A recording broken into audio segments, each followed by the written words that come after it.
Alright, everyone. I've been having a lot of fun with this Warhammer 40K lore deep dive series, and so today I kind of wanted to keep that fun vibe going with quite possibly, and honestly, one of the most fun factions to not just read about, but to also play in Warhammer 40K. And that is the Orks. I goddamn love the Orks. They're so ruthless, but also incredibly silly and just off-the-wall bonkers. They are just off-the-wall insane in the best way possible. So, Orks, or Orkoids as they're known in the Warhammer 40K universe, are very tall, green, muscular, humanoid-looking aliens. They stand about as tall as a fully armored space marine, so on average, 7 to 7.5 feet tall. And that's just the normal orc. We'll get to orcs and we'll get to knobs and bosses soon enough, don't you worry. Orcs are ruthless, bloodthirsty. Imperial propaganda would call them maniacal, mindless, but they are far from mindless. They are far from mindless killing machines, let me tell you. Alone, maybe. Alone, an orc is kind of mindless. They really don't know what to do until they start getting into very specifics. Very, very specific instances of what happens with orcs when they come into contact with any form of technology. They are absolutely hilarious. Oh god, here we go. Yeah. So the thing about orcs is that they prize one thing and one thing only above all else, and that is strength. Orcs prize strength, physical strength, physical strength, physical might, military strength, military might, above anything else. Above anything else, that is what they hold in the highest regard. If you can fight as good as an orc, then they will respect you. That is literally the only way to earn respect in orc society.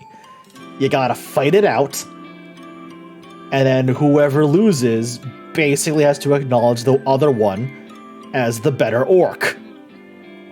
And that is essentially what orcish society boils down to. A very interesting fact about orc is that orc teeth, or as they like to call teeth, grows exponentially, like really, really quickly. So if you manage to hit an orc hard enough to incapacitate them but not outright kill them, and knock out some teeth in the process, by the time that orc regains consciousness, the teeth you have knocked out have not only grown back, but they have grown back both longer and sharper. It's gotten to the point that orc teeth have become so abundant and so ubiquitous, they literally use their teeth as a form of currency. Teeth make the world go round, as said by an orc adage. After a battle, instead of scouring the battlefield for the bodies of fallen orcs, they don't care. In their mind, if that orc died, they weren't orky enough. You survived, you're the better orc, you get their stuff. But most importantly, you get their teeth, which means you just became richer. You just became richer. One tooth is a good squig pie and a tankard of fungus beer. 2 teeth is a decent weapon like a shooter or a big chopper. 20 or more teeth can fetch you vehicles as big as a war buggy. A battle wagon, hundreds of teeth. Orc teeth are literally, they grow back so quickly, they are literally just money to orcs in orc society at this point. And as a matter of fact, there's one orc clan whose teeth grow so fast, they grow back so fast, they literally just yank their own teeth out, wait for it to grow back, and yank it out again just to accumulate enough teeth to purchase the best gear. That clan being the Bad Moons. One of the richest, and flashiest orc clans in the entire galaxy.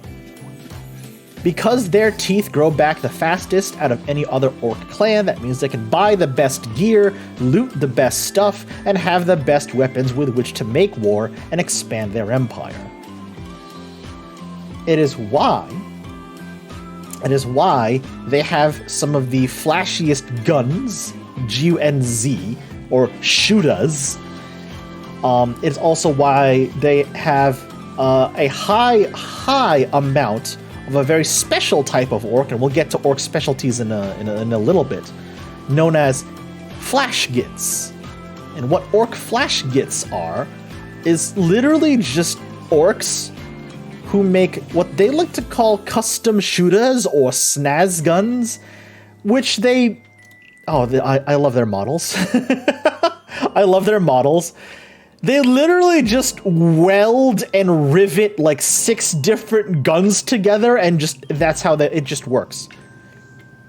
Orcs, if you take away anything from today's episode of Warhammer 40K Lore Deep Dive, orcs are the living embodiment of the Todd Howard "It Just Works" meme. I'm not even kidding you. I'm not even kidding you. It just works. It works because they believe. Yes, absolutely. So we'll get into the details of what they call Dawa very, very soon. But in essence, if an orc by itself is not sort of it doesn't really know what to do unless it's taught or unless it sees an orc do something else, then how does orc society function? How does orc technology function? Orc technology functions literally because the orcs believe it functions. Unbeknownst to the orcs, they have a sort of psychic hive mind, which they call Dawa, or what Imperial biologists call Wa energy. And it's that sort of energy field, it's that sort of psychic hive mind that makes all of their technology work. From the simple shooter to the massive stompa back here. As long as the orcs as a collective believe something works and believe something functions as the way it should function, then that thing will do the thing they believe it does. For example, and I love using this example because it's one of my favorite orc stories from Warhammer 40K lore. Adeptus Mechanicus scouts were observing a battlefield after a skirmish during the larger war known as the Third War of Armageddon. And they observed orc ludas, orcs who specifically run through a battlefield, take all the best bits of technology from the enemy, and what they call orcify it, or make it better in their eyes. And they were, they became a little bit amused because they watched the orcs locate a Lehman Russ battle tank from the Imperial Guard. A Lehman Russ battle tank that they know had its engine block destroyed, gutted by an enemy tank shell. So they knew, like, okay, at worst they're gonna get a couple of guns and some scrap metal out of it. They're not gonna get an entire Lehman Russ battle tank. It doesn't start. The engine is gone. Well, the Ludas went to work, and the Ludas do what Ludas do best, and they orcify any piece of technology that they find. 20 minutes later, that Lehman Russ battle tank has 6 new guns on it, and is somehow The engine block, which was entirely destroyed, mind you, has now roared back to life. A bunch of orcs have piled back onto it, and it's now driving at Imperial lines, shooting off ammunition, which it definitely didn't have before.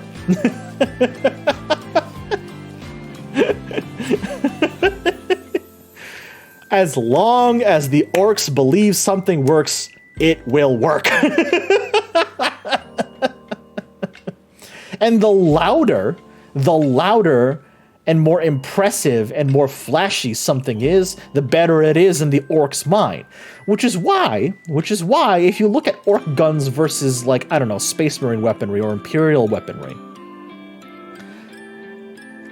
orc guns are primitive by comparison.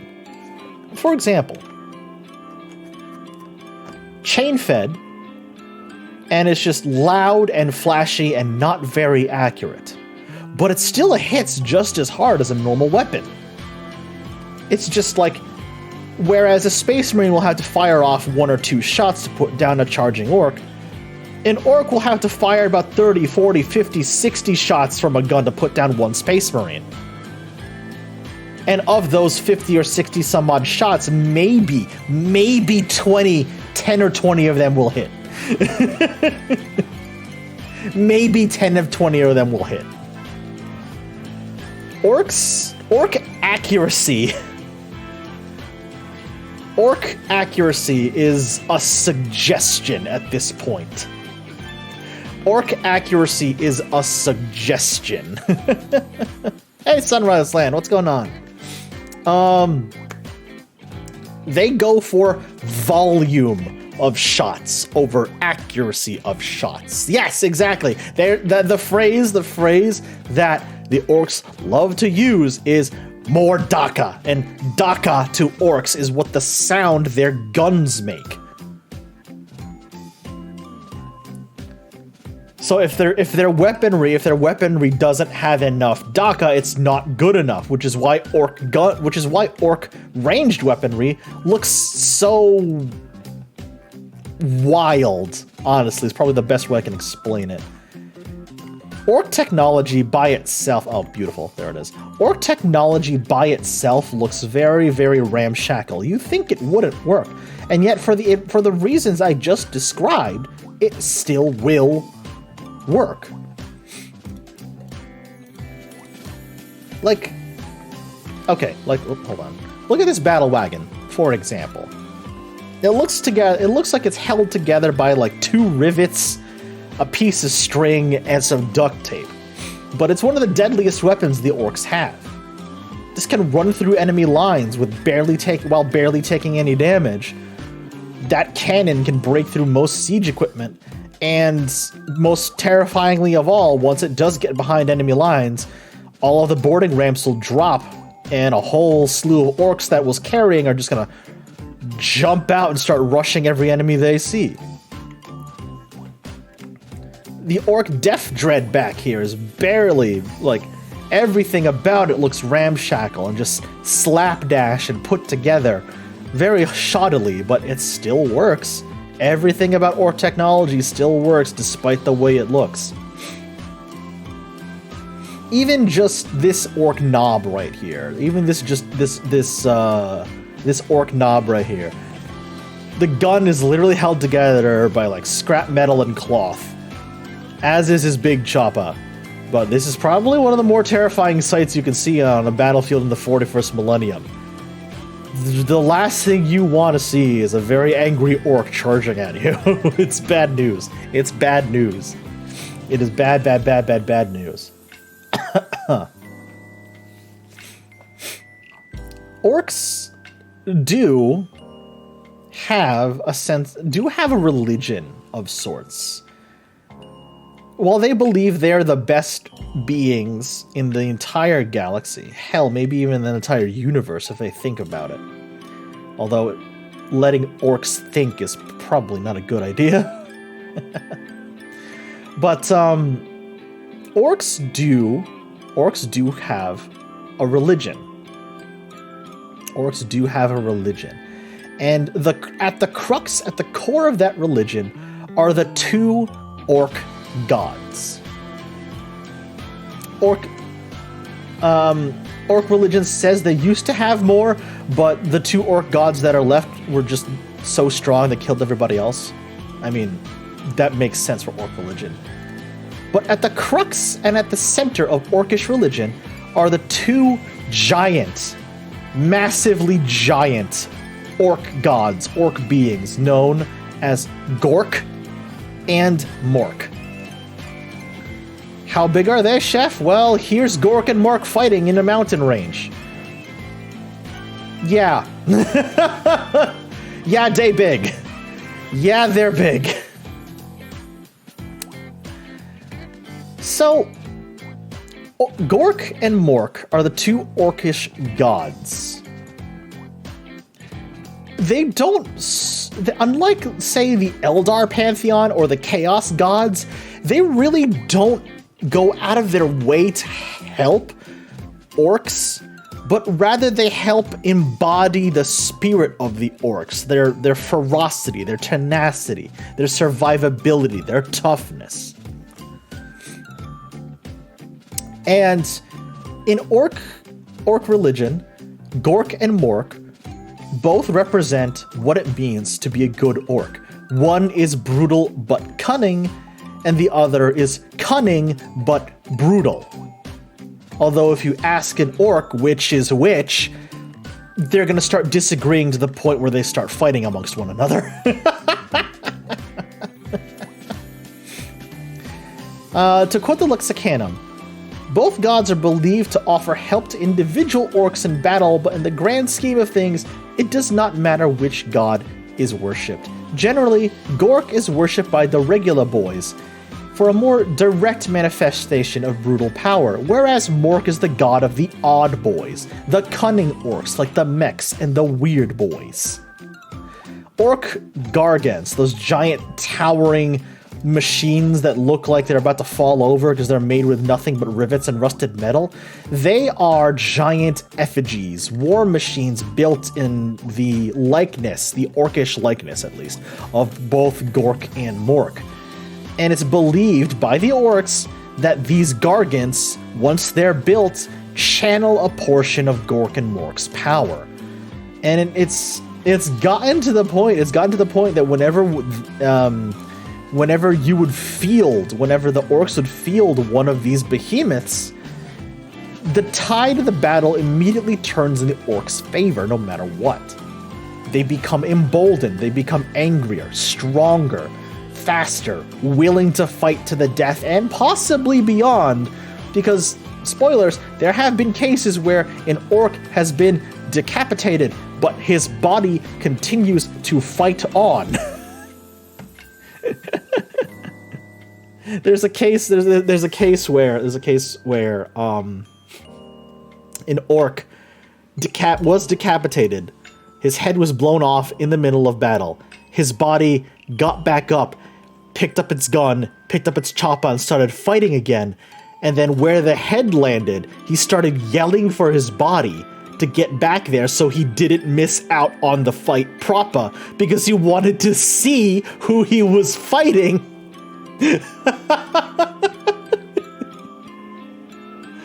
I'm telling you, orcs are fucking insane. I love them. Oh my god, orcs are insane. I absolutely love them, man. Holy cow. So, much like how the Imperial armies will have what they call living saints or prophets of the Emperor, or how Chaos armies will have chosen champions of chaos, mortal beings or possibly even demons that have been blessed by one or more of the Chaos gods. Orcs also have something they call prophets of Dawa. Orcs who have risen to such a high standing in orc society that they seemingly receive visions and guidance from both Gork and Mork. During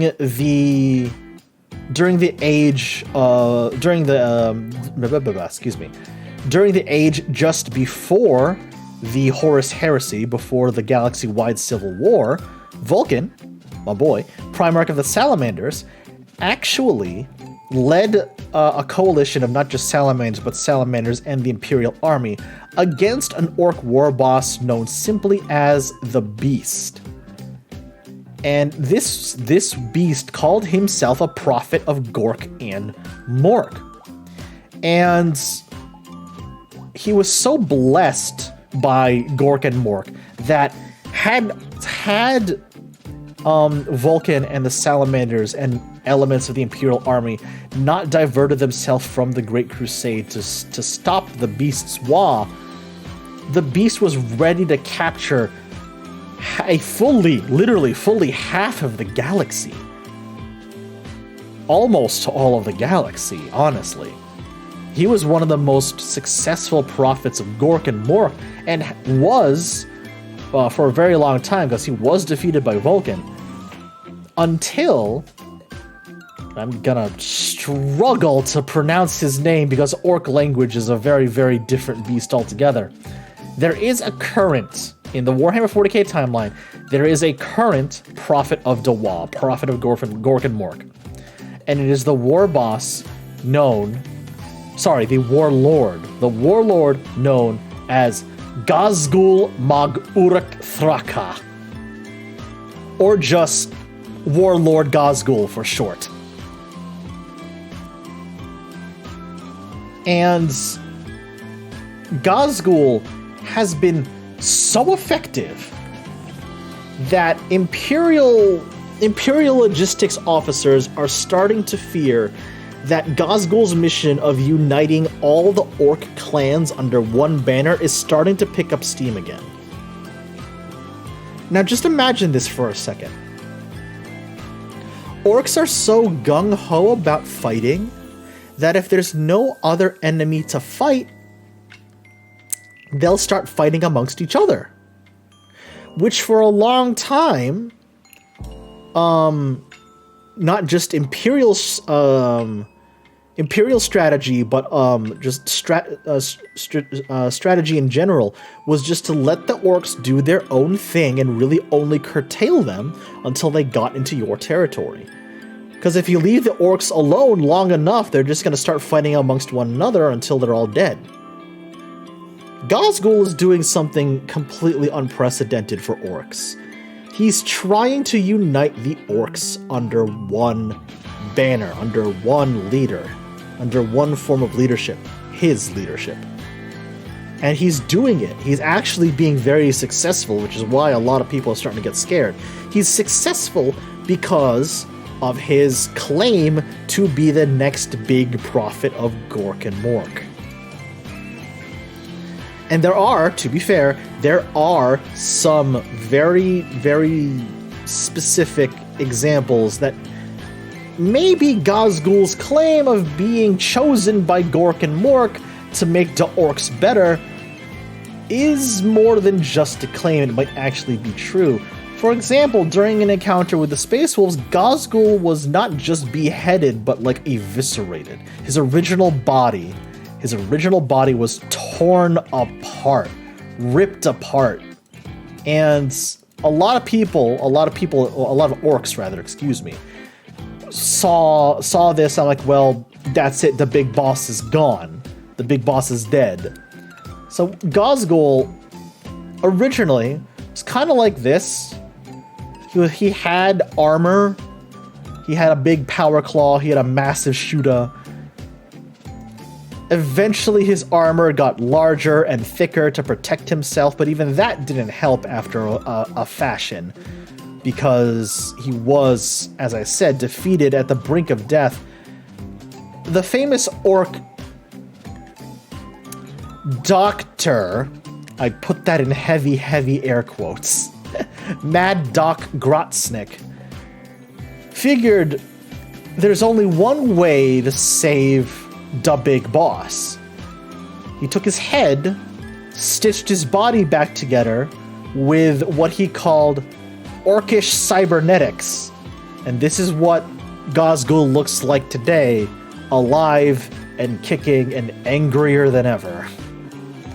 And just angrier than ever.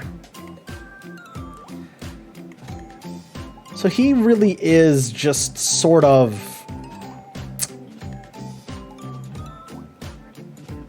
He really is the biggest threat these days when it comes to should the orcs actually all excuse me, unite. Should the orcs actually all unite under his banner, it will literally be a... It's a galaxy-wide problem at this rate. It's a galaxy-wide problem if that happens.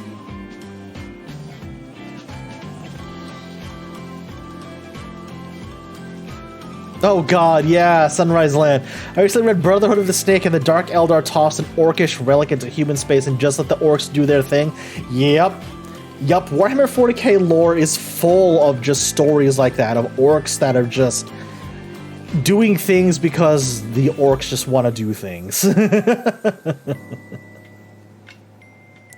There's a story of the orcs getting on what they call rocks, like R-O-K, is how they spell it. It's basically just a mishmash of spaceships, junked spaceships, derelict spaceships, welded together, riveted together, strapped together, and just hurtled through space. Or even just massive chunks of asteroids that orcs will just ride on. And then when they crash into something, the orcs will just spill out and just start a war on whatever planet they just crashed on. Because that's just how the orcs fucking function. So, all the way back in my basics video, I mentioned how the only way to travel faster than light in the Warhammer 40K universe was to enter the Warp, which is a demon-infested plane of reality that will drive you mad long before the demons find you and eat you. The way to keep yourself safe is to put up what is known as a Geller field, and that field is what protects you. It basically creates a pocket of real space within the warp that protects your ship as you transverse through the warp and, you know, exit the warp and hopefully get to your destination in a timely manner. The orcs don't care. The orcs don't care. They enter the warp, no Geller field at all. Geller field be damned. If demons want to manifest on the ship, oh god, my bad. if demons wanna, I do this thing where I talk with my hands and I accidentally hit one of the buttons on my stream deck. If a demon wants to manifest on an orc ship and start slaughtering some of the boys, so be it. Hey, this trip just got less boring and more fun because there's something to fight besides us other orcs. Let's go. Or, I'm sorry, I should be saying let's go. I should be saying it the orc way. Here we go. A demon-infested plane of reality that would drive you mad. Okay, so you just described corporate office life. Fair, Birdport. Fair. So yeah, that was a glimpse into orc religion. Orcish physiology. Orcish physiology is weird. Is very weird, to say the least. Because orcs are a part of a much larger, more diverse group of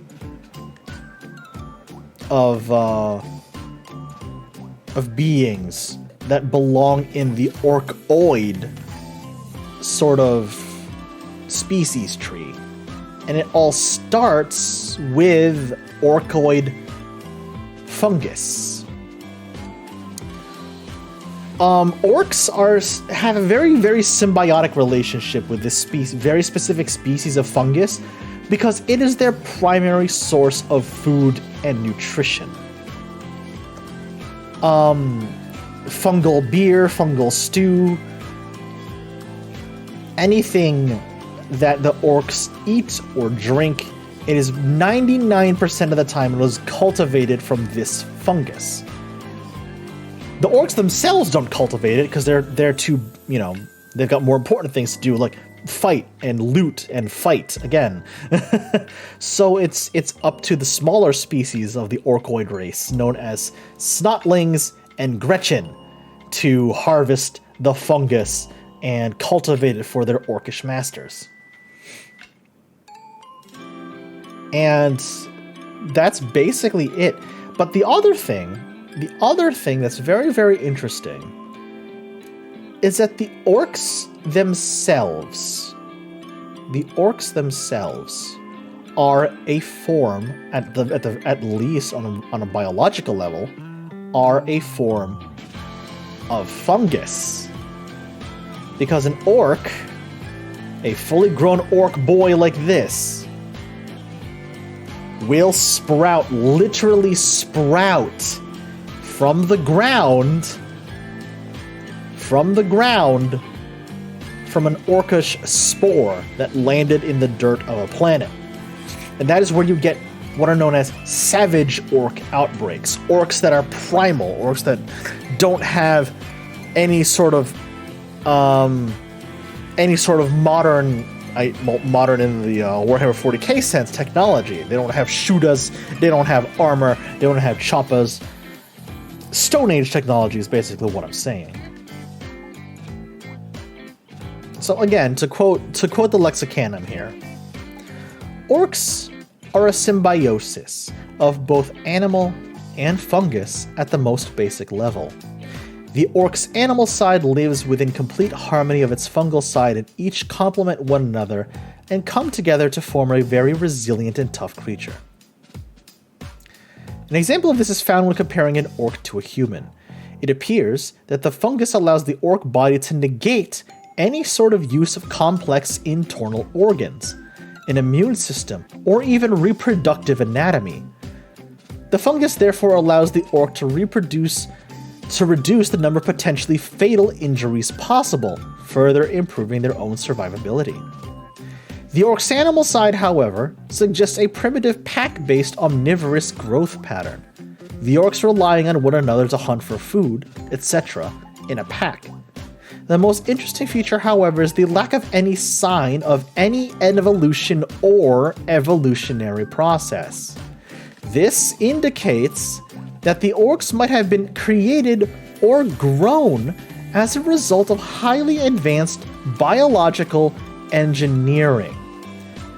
If this is true, then it is likely that the orcs represent the ultimate fighters, strong, tough, durable, and aggressive, with the internal biology to back that up.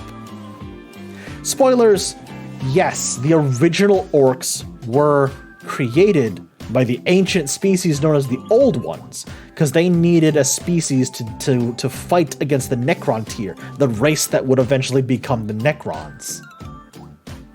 So they created the orcs, or what was the orc progenitors or primogenitors. Because the orcs today, being 7.5 feet tall for your average orc, being 8 feet tall for a knob or war boss or higher, the original orcs were about the size of a small mountain. The original orcs were about the size of a small mountain. So that being said, it is still within the orc's biology to possibly reach that size, and I say possibly because orcs like to fight so much, they will often die in battle than reach a size that high. But orcs, when they fight and they don't die, not only become stronger, but become bigger. Their mass increases. Which is why some orcs are bigger and sometimes even more muscular than other orcs. So, just keep that in mind.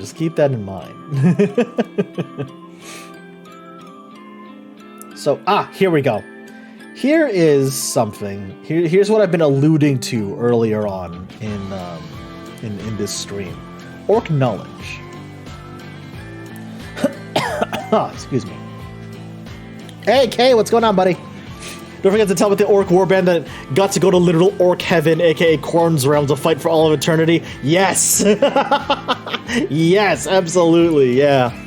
There, you know, I'll do a side tangent. I'll do a side tangent for that now. That is one of my favorite Orc stories as well, as Space Pirate K has mentioned in chat right now. There was a group of orcs that got lost in the warp, and they ended up in the realm of Khorne, which is, if you don't remember my basics video, Khorne is the blood god, you know, blood for the blood god, skulls for the skull throne. He is the chaos god of war and bloodshed. And to be stuck in Khorne's realm, to be stuck in what is known as the brass throne, you know, under the purview of the brass throne of Khorne,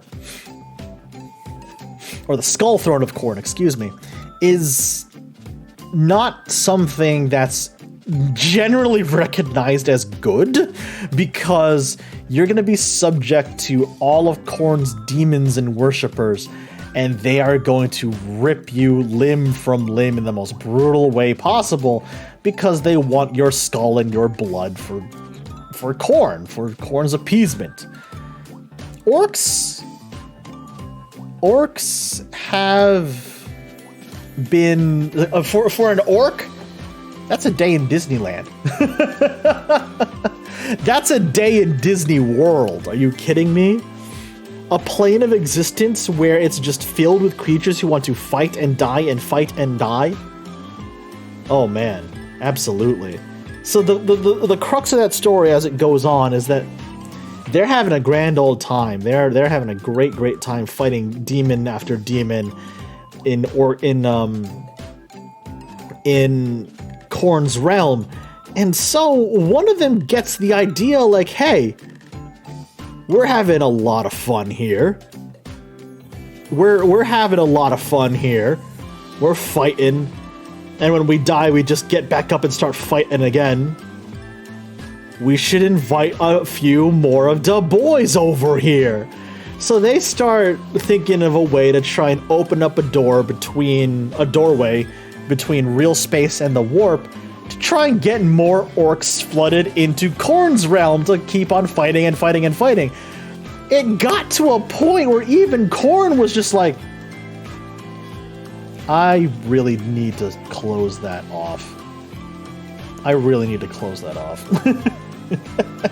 So you've got one sect of orcs that is just they want to literally invade the warp because it's the best fight they've ever had. It's so good. It's so good. And on the other hand, the Imperium has done what is quite possibly the biggest fuck up in galactic history. Where, hold on, I need to find this dude's name again. Was it Inquisitor? What was his name? Was it Inquisitor? Was it Inquisitor Cryptman? I think it was Inquisitor Cryptman. Inquisitor Fidus Cryptman. Was it this dude? Yes, it was! Yes, it was! The Octarius War! The Octarius War. Krypton's biggest gamble and the Imperium's biggest mistake. So you know how I said when orcs fight and survive, they become bigger and stronger? And with the Tyranids, an alien race that we will get to eventually, they're all about hyper-evolution and adapting, basically taking traits of things they defeat, consuming it as biomass and learning from them, and then like taking bits of what they learn, putting it into the knowledge of the Tyranid hive mind. What happens if you put them together in an endless conflict? Nothing good, I'll tell you. Nothing good. So, a splinter of Hive Fleet Leviathan, one of the biggest Tyranid hive fleets, was ripping and tearing away through the Imperium, through one of the Imperium's most populous sectors. And this man, by the name of Fidus Cryptman, an Imperial Inquisitor for the Ordo Xenos, thought of an idea. What if he lured that splinter fleet of Tyranids into Orc territory, into the Orc territory of Octarius?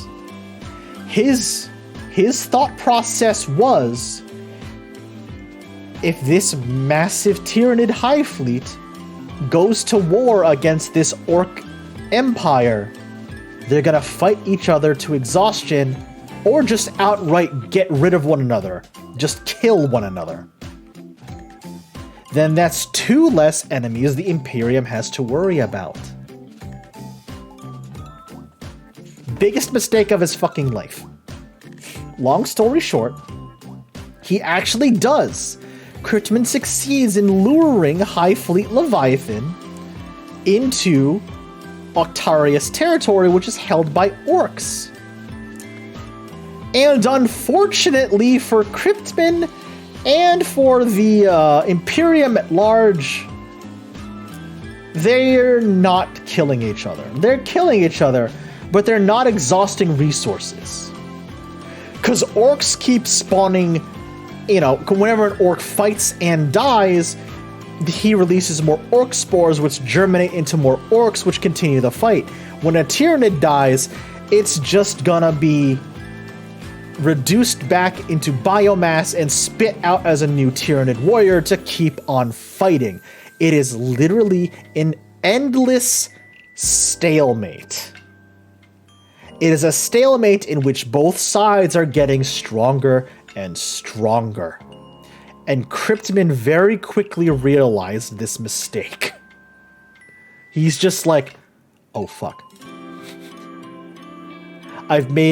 Instead of having both of them eliminate each other, I'm literally just making both of them stronger.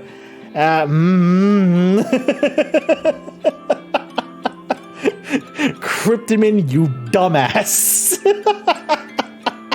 It has literally been nothing but an endless war in the Octarius sector between High Fleet Leviathan and the Orcs of the Octarius Empire. And it's a war that is still going on to this day. Dates 999 M41 till the present day.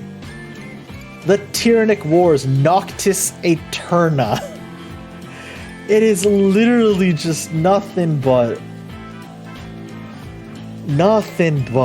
war on a massive scale. And Cryptman, the idiot, Cryptman still thinks he can turn this in Imperial favor, because he'll unleash Imperial strikes against both sides, namely at knocking out Orc command structure or eliminating a very important channel or conduit of the Tyranid hive mind. It doesn't work. It doesn't work. It's just making the conflict worse and worse.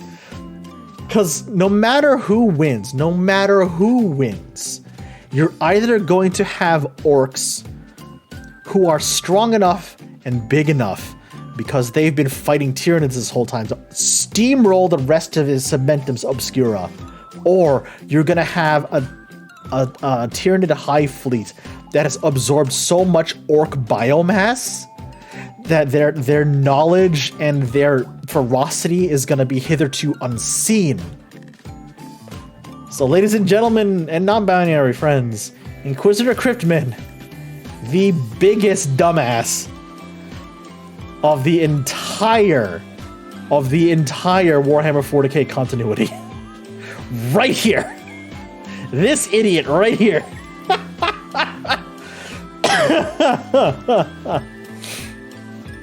Oh my god. Oh, I'm gonna pit 2 of the Imperium's biggest enemies against one another. They'll eliminate each other, and then we won't have to worry about everything. Biggest mess up ever. Orcs just eat, mids just eat enough orcs, they turn green, pretty much get wah. GG universe, try again. Can you imagine that though? That's actually kind of terrifying. Can you imagine Tyranids being under the sway of the orc wah energy? Like, what the hell? That's really fucking weird. I mean, it breathes new life into the meme that orcs can loot anything. Orcs can literally loot anything. Let's be real. Orcs can quite literally loot anything. Oh my god. Orcs can loot anything. Oh my god.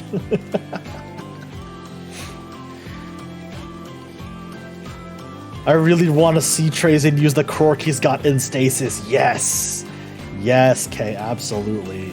Because who knows what else Trazen's been collecting over the millennia.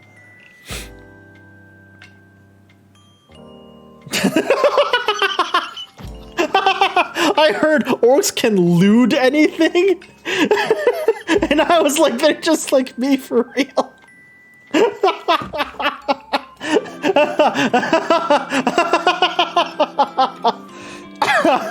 Oh god, Yashi. Oh god, no, this kills the chef. Oh, excuse me. Oh, Jesus.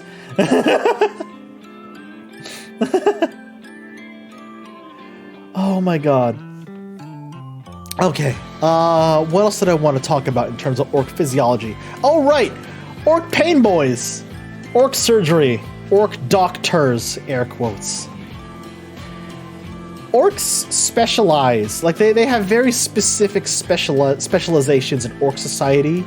Orc mechs are the ones who create all of their weapons, their vehicles, they keep them running. Orc weird boys or odd boys are the ones who channel wah energy. They're basically the psychics of the orc culture. Orc speed freaks are the ones who take to riding bikes and motorcycles and quads into battle because they just like doing shit like that. Orc pain boys or doctors, quote unquote, are they're the ones who keep the orcs alive? Question mark. They're the ones who specialize in surgery, air quotes.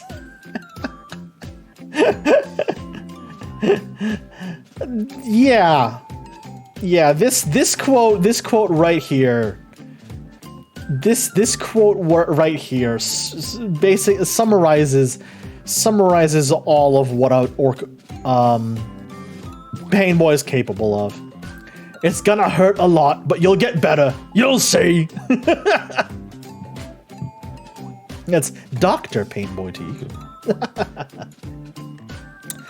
Pain boys are responsible for fixing injuries that orc physiology cannot deal with, such as brain damage or completely severed limbs.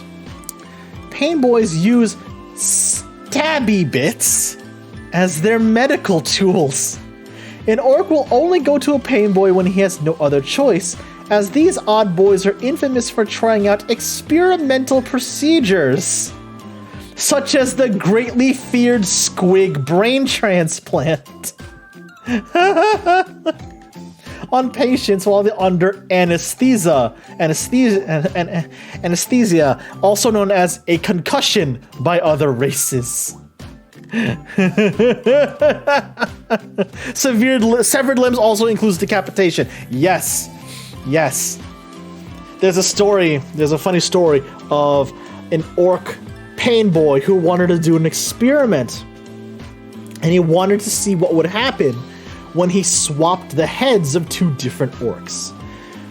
So he got two orc boys together, cut both their heads off, and then reattached them on the other one's body, just to see what would happen.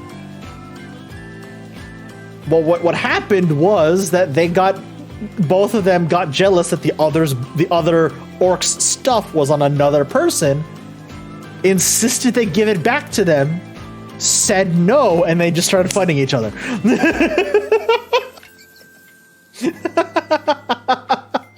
It's so dumb, I love it.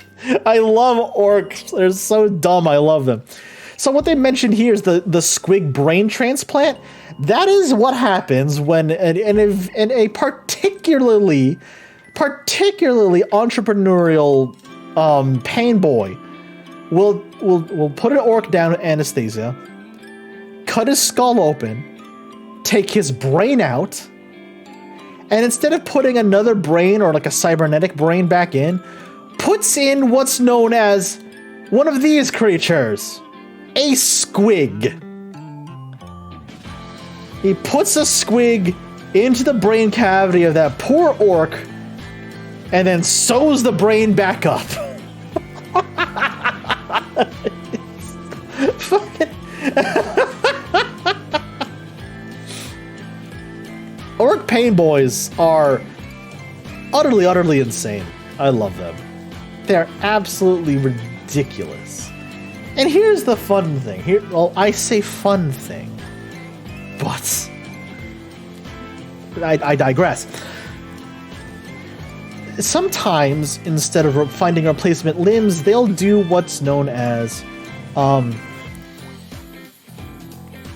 orc cybernetics or bionics with a K.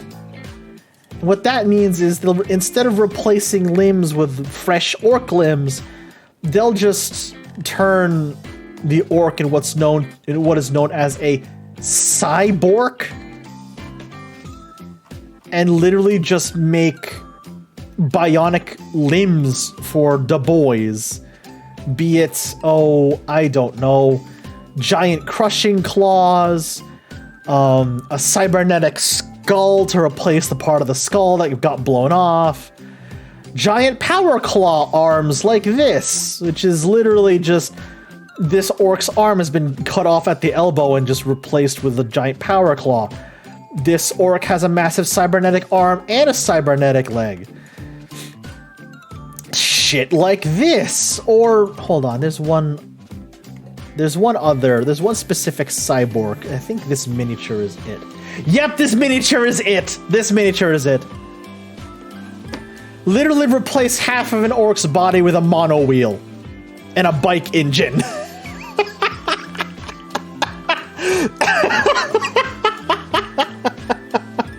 So good.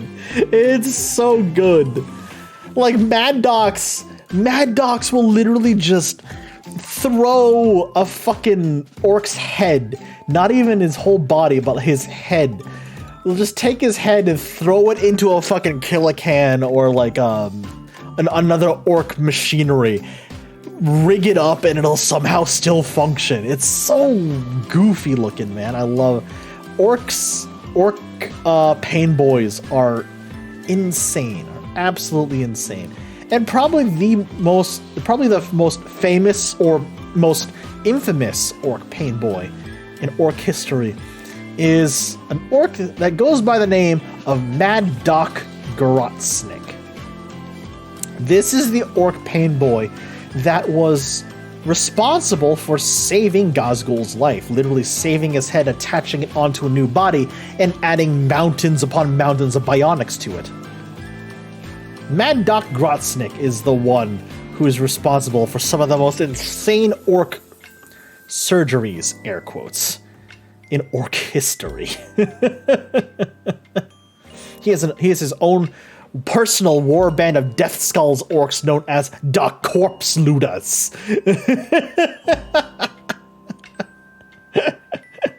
This orc is absolutely ridiculous.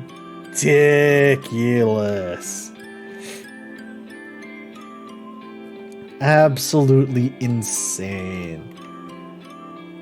So here we go. I've touched on these creatures a little bit, but it's time to finally go. It's finally time to go into the one creature, the one orcoid creature that has the single most symbiotic relationship with orcs in general, and that is the humble squig. Fleshy, angry, toothy little creatures. They've got 2 legs, a gigantic mouth, filled with razor-sharp teeth, And the only thing on their mind is to bite and eat and survive. Now, how are squigs utilized by orcs?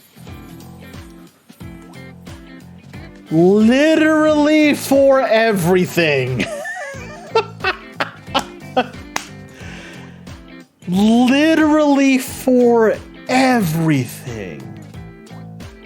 You've got amp squigs, attack squigs, bag squigs, bomb squigs, buzz squigs, eaten squigs, gob squigs, growler squigs, hair squigs, oil squigs, squig hogs, squig hawks, squeaky squigs, smasha squigs, syringe squigs, squig sharks, squig pipes, squigosaurs.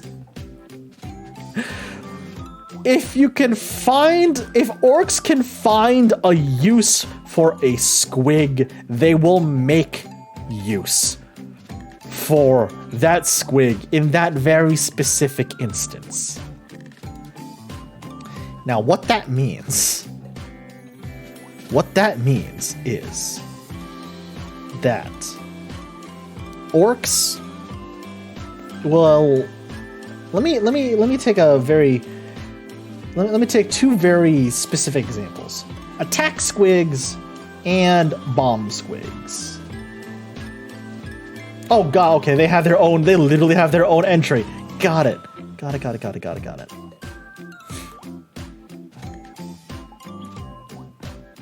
So.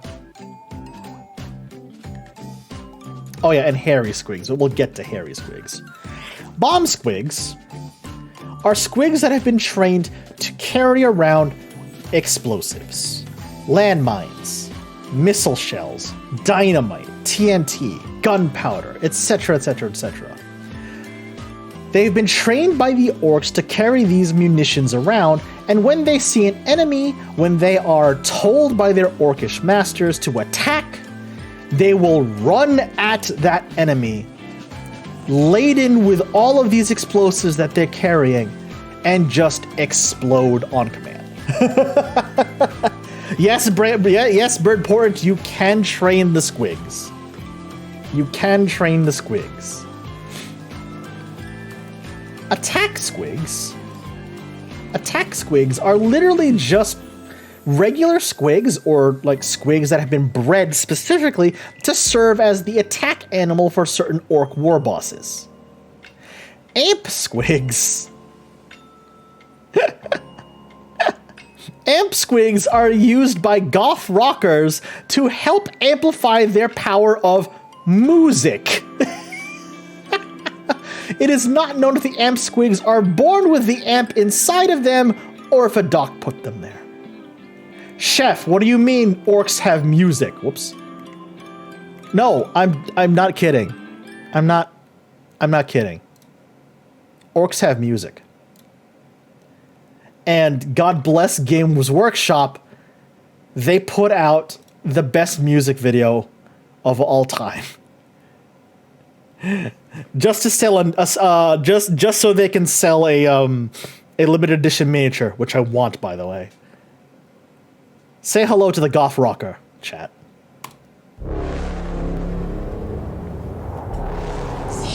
Also, Merry Christmas.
I love how they just embrace the Mad Max vibe of Orks again.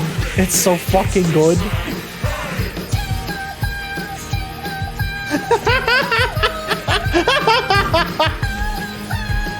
Goodbye, Grunt.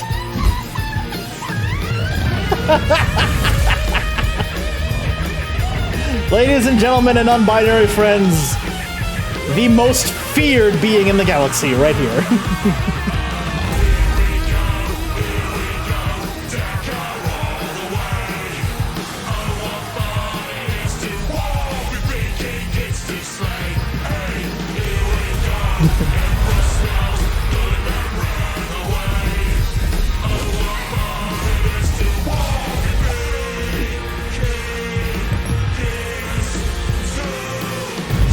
Goodbye.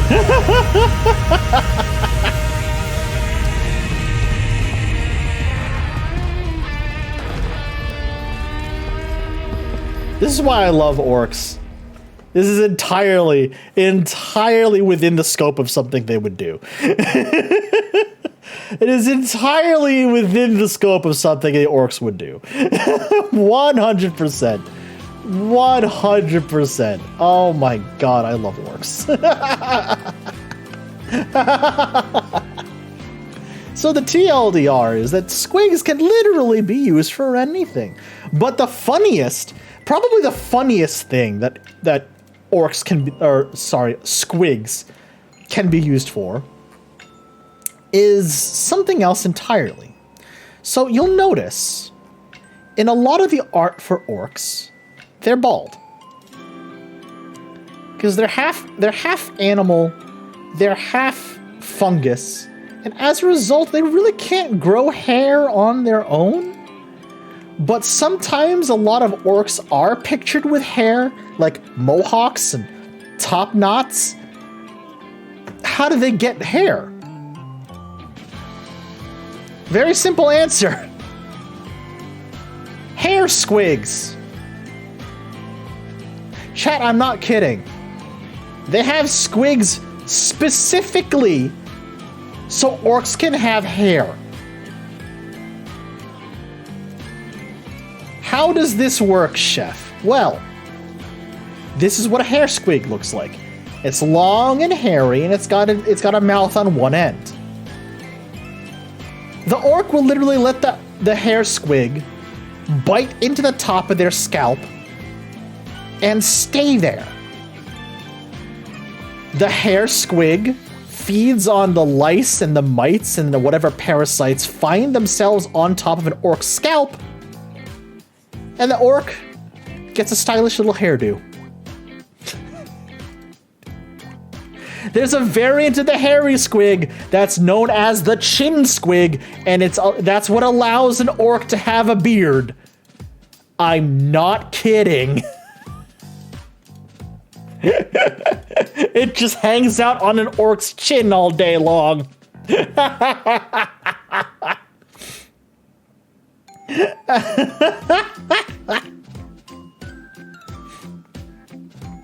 Squig pipe. I forgot about these. Squig pipes are squigs that only exist to be used as a set of bagpipes. This is a thing that exists in the Warhammer 40K universe, chat. When I say squigs have a symbiotic, when they have a symbiotic relationship to Orks, I mean it in every literal sense. For example, targeting squigs. Squigs that help Orks shoot more accurately. They sit on an Ork's shoulder or on top of an Ork's gun, and they use their specialized eye to pinpoint where an Ork is shooting.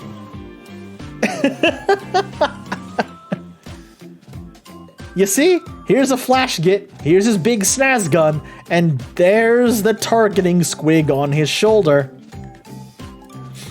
Now, probably one of the most cursed squigs that exist on this list, and I'm giving fair warning to anybody because this gets a little disgusting.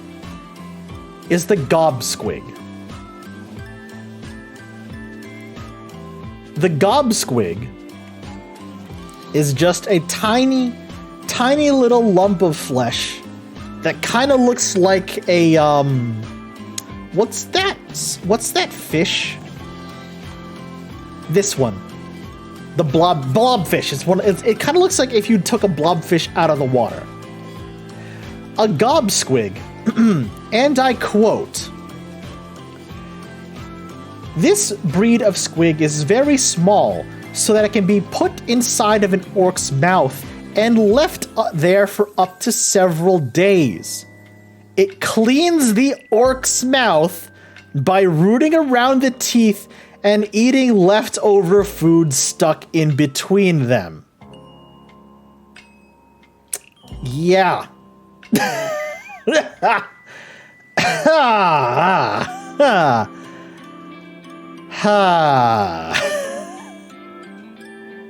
It's like that little bird that chills on crocodiles. Yeah, exactly, but way more cursed. The face eater squig is probably one of my favorite squig subbreeds, because it's the origin of what the orcs call the face eating contest. An orc will hold up a face eater squig directly in front of its own face. And when the face eater squig opens up its mouth, the orc will open up its mouth as well. And then whoever has the biggest maw gets to eat the face off the other one. It's so hilarious. I really wish. There it is. There it is. There's an orc, and there's the face eater squig in the middle of a face eating contest.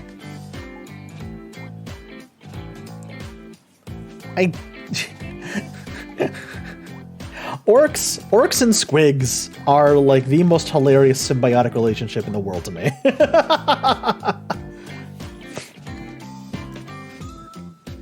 These little motherfuckers come in so many different subbreeds, and they're all utilized by the orcs for some reason or another. Like, for example, oops. What they call the eaten squig, or the juicy squig. It is a squig whose sole purpose in life is to be harvested once they're fat enough to be then eaten by the orcs. That is the face of somebody. That is the face of somebody who knows its lot in life.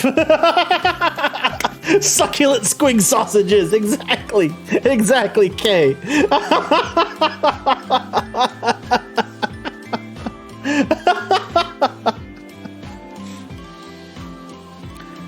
To directly quote the Lexicana, eaten squigs. Most squig breeds are edible, but some are far more tasty than others. Eating squigs are only good for food. Orcs usually prefer them cooked, but they can be eaten raw as well.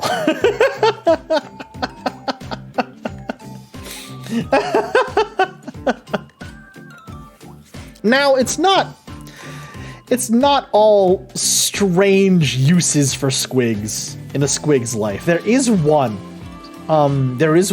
breed of squig specifically that exists and is put to better use by the orcs than a walking bomb or a targeting aperture or just to be eaten at some point. The squiggoth.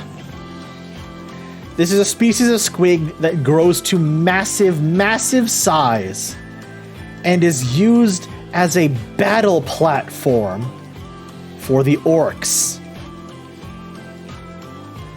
Yes, Kay, we've covered the hair squigs. We've covered the hair squigs, aka the wig squigs. Yes, we have covered them. But the squiggoth, also known as a big squiggoth or a gargantuan squiggoth, is literally just a walking weapons platform for the orcs. They will cover the squiggoth in armor, build a weapons platform on top of it to hold more guns or just hold more orcs in general.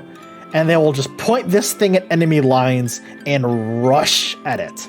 They'll just have this thing charge at enemy lines, shooting off guns, throwing grenades from the top of the battle tower on top of the Squiggoth, and then deposit all the orcs around. This thing is a menace, and it's enormous.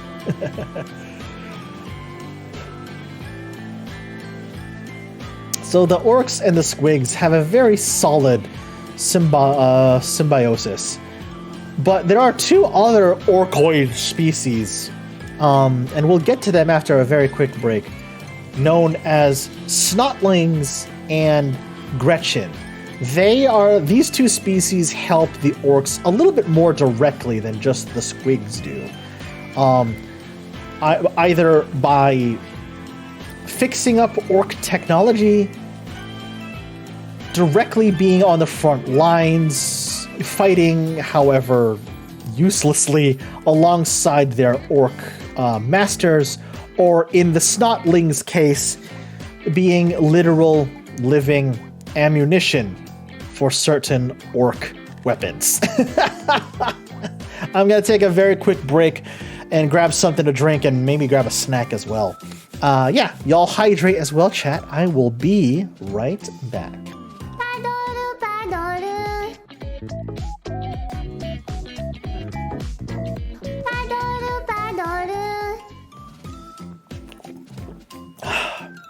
All right, chat. Whoa, hold on. Hello?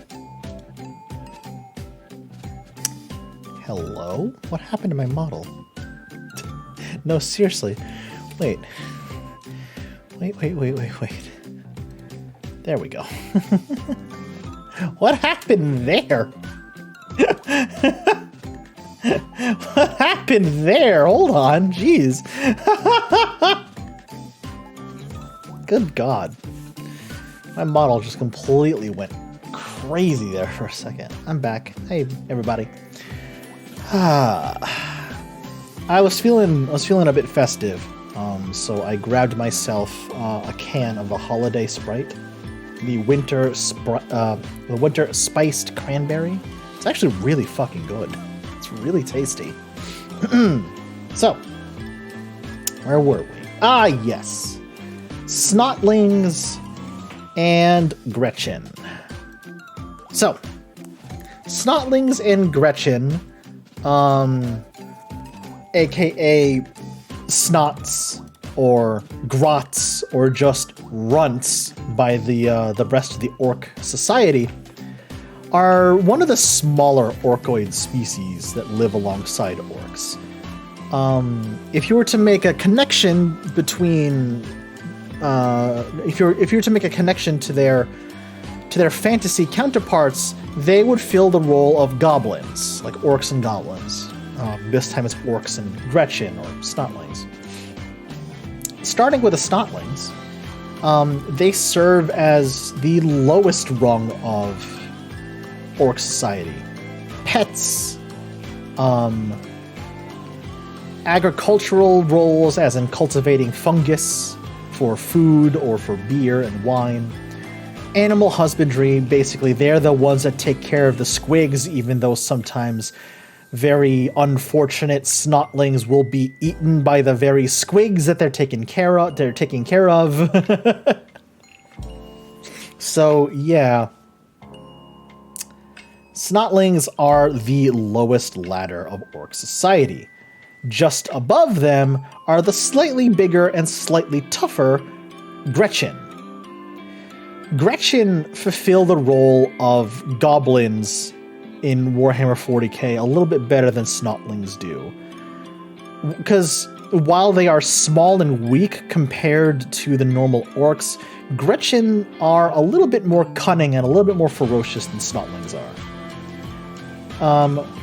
Gretchen fulfill roles pretty happily in orc society as servants, workers, orderlies, vehicle crews. They will take ammo out in the middle of a battlefield to their orc masters. There are I forgot about this. I forgot about this. Sometimes orc commandos, because surprisingly, even orcs know when to be stealthy, will bring along what they call a distraction grot. The grot calls himself a commando grot, but he's really just a distraction grot.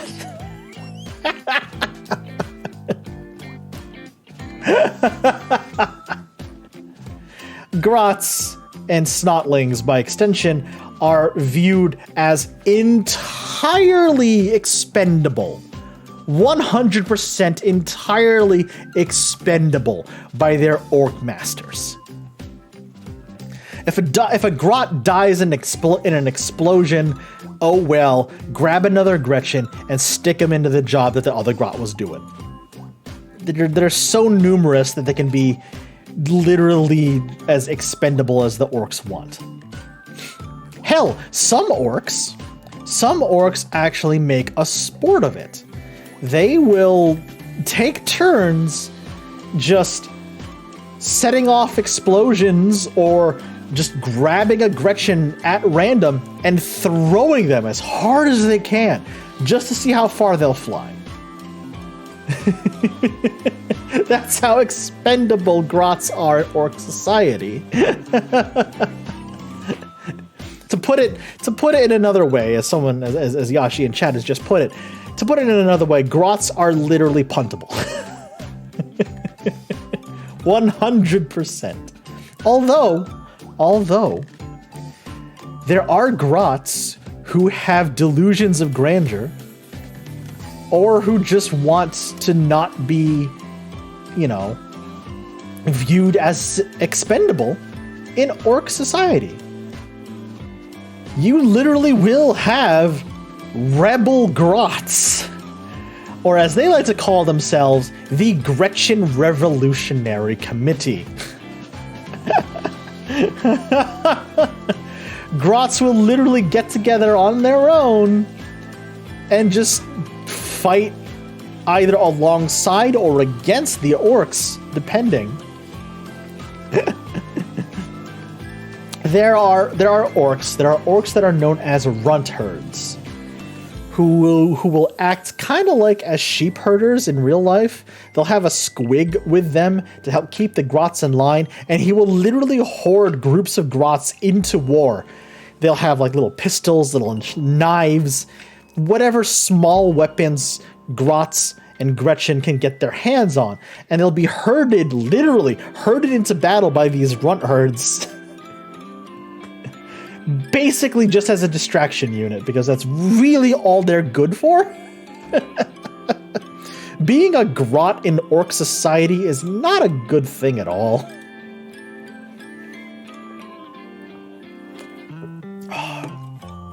Excuse me. They function on the low end of orc society. Although with certain orc clans, they like keeping the grots alive a little bit longer. Here we go. Just so they can bring them ammo, and that's where the ammo grots come in. That is where the ammo grots come in. They like keeping the grots around because they kind of look funny, or they just, the most useful thing a grot can be for an orc is that they bring them ammo, bring them food, stuff like that, help fix up the mechs, keep the machines running. It's a grot's lot in life to suffer, unfortunately. There's a story where during one of the Wars of Armageddon, the orcs had to navigate a minefield, but they had no idea where the mines were. So a particularly smart, and I use that term in orc fashion loosely, runt herd got the idea to get all his runts together, to get all the Gretchen under, he controlled. Got his guard squig all riled up and angry. and just set that squig amongst the grots, got them chasing them down, biting at their heels, etc., etc. The grots are terrified. The grots are running for their life.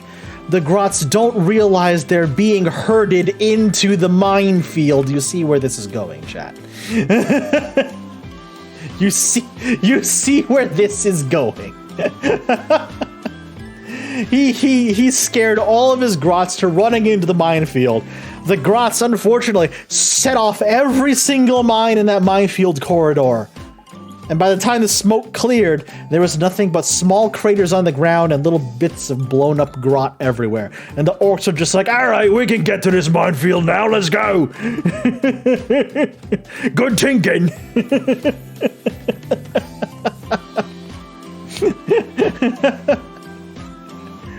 Grots are 110% expendable.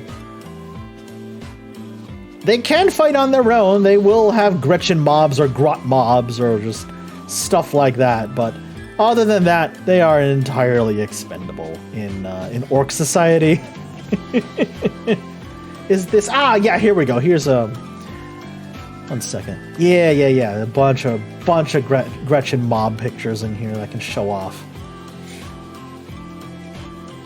Because they will get themselves together, and if a wall is big enough, where enough groups of orcs come together in the same place and start getting ready for a wall, the Gretchen will do the same. The grots will start doing the same thing, and they'll get together, and their collective knowledge of how orc machines works, they'll put that together, and they'll build little grot tanks for themselves. I'm not kidding. They'll build tiny tanks for themselves, hop in it, and then just start running across the battlefield alongside the bigger orc machinery, the bigger orc wall. Yeah, this is an example. This right here is an example of a runt herd, his herding squig, and all the little grots that he's in charge of. These little dudes right here. Yep. Gretchen mobs are also a thing. Just give him a small shooter, give him a small knife, and have him run at the enemy as a meat shield, I guess.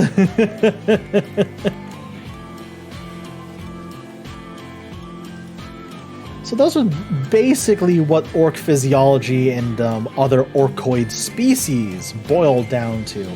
It's time to talk about the biggest driving force of orc society and orc culture are the orc clans.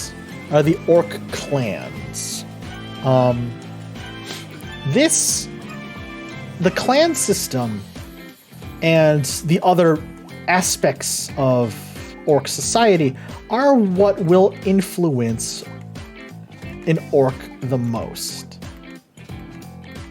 Now, there are countless orc clans and orc subcultures throughout the galaxy, but there are a few clans that do stand out above the rest for one reason or another. And mostly because they're either one of the oldest clans in the galaxy, the biggest clans in the galaxy, or in the case of the Bad Moons, the richest clans in the galaxy. So the 6 most popular and the 6 biggest orc clans roaming the galaxy right now in the timeline of Warhammer 40K are the Bad Moons, the Blood Axes, the Death Skulls, the Evil Suns, the Goths, and the Snakebites. We'll start off with an orc clan that we've actually mentioned before, all the way back at the beginning of stream when we were talking about orc teeth, and it's the clan who, as I mentioned before, whose teeth grow really, really quickly, making them the richest orc clan in the galaxy. The Bad Moons clan of orcs. Now, the Bad Moons clan, and each clan has its own, we'll get to orc colors in a bit, but the Bad Moons clan, since they are the richest clan in the galaxy, have access to the best looking guns and the loudest guns that an orc can get their hands on. And as a result, they have an influx of ludas, Flash GITS, lots of mech boys, etc., etc. These are the orcs that specialize in like really big, loud, flashy guns because they can afford them because of their teeth. The Bad Moons are one of the biggest clans in the orc clans in the galaxy. Let's see here. Oh yeah, here we go. Ozdaka, the boss of bosses. Here we go. Flash GITS. Yeah, I can bring up the Flash GITS again. Boss Nazdreg was one of the war bosses, or the bosses of the Bad Moons, until Ozdaka showed up, and he was named the boss of bosses in the Bad Moons clan. He is the one who leads up the Bad Moons clan right now. The Bad Moons, being the Bad Moons clan, will have the largest concentration of Flash GITS, as again I mentioned before. The Flash GITS are the ones with the snazziest guns and the loudest guns, and they dress appropriately too, because of that. So the long and short of it is that because their teeth grow the fastest and ergo are replaced the fastest, the Bad Moons are one of the richest clans in the Orc galaxy, or in the galaxy rather. I mean, it might as well be an Orc galaxy at this point, given how many Orc outbreaks and wars are going on right now. The Bad Moons are the ones who will have the best guns, the best vehicles, the best sort of like technology. Technology, air quotes, in terms of Orc society. The Blood Axes. The Blood Axes hold the distinction of being the first Orc clan to have made contact with the Imperium, and thusly hold the distinction of being the first Orc clan to go to war against the Imperium. Now, the Blood Axes are especially brutal. But a lot of the other Orc clans throughout the galaxy kind of like don't trust them, or like they think the Blood Axes aren't orky enough, etc., etc. For one reason and one reason only. They have fought the Imperium so much that they've started to mimic Imperial military doctrine. The Blood Axes will utilize very un-orky tactics like stealth, or having an actually rigid military command structure. They use camouflage. There's even stories of clans or just groups of Bad Moons orcs working as mercenaries for humans and even other races. The Blood Axes are highly distrusted by other Orc clans of the galaxy because of this. Because, like, you're not supposed to work with other races of the galaxy. The Orcs are the best. Orcs is best. KRUMP the rest. You know, because in an Orc's mind, the Orc is the pinnacle of everything in the galaxy. Why would you work with anything else? Why would you work alongside anything else? Why are you sneaking around? Why you gotta get up in their face and you smash their skull in like a real orc. That being said, the Blood Axes are responsible for a subsect of orcs known as commandos. And these are, believe it or not, stealthy orcs. Let me repeat that. They are stealthy orcs. which sounds like a misnomer. It sounds incredibly fake, but it's not. Trust me. The commando orcs have specialized in stealth warfare. Just by looking at and watching humans go about with stealth operations and like commando raids, etc., etc. Oh yeah, there he is. So, Orc Commandos epitomize the Orky virtue of low cunning. Nothing makes a commando happier than creeping up on an unsuspecting enemy, his mates slithering through the undergrowth at his side. And when the time is right, the commandos will burst on their concealment, slashing, stabbing, and shooting their stunned prey before they have a chance to strike back. The majority of orcs will look at what commandos do and call them cowards. You know, like, why you gotta sneak up on somebody? Do it the orky way. Face them head-on, one-on-one, where they can see you. But the commandos, and by extension the blood axes, have learned that stealth warfare is often what wins battles. If you can disrupt an enemy supply line, if you can kill the enemy general, the war will be over before even a single shot is fired. I mean, the orcs will still go about looting and pillaging and killing as they will please, but at the very least, the war overall is over because the enemy's command structure is decimated, the supply lines have been cut. Orcs are still gonna orc, it's just that the commandos do it a bit sneakier than most other GITS.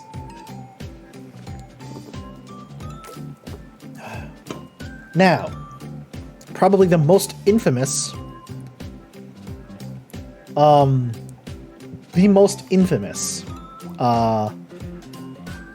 Commando is the commando boss known as Boss Snickrot.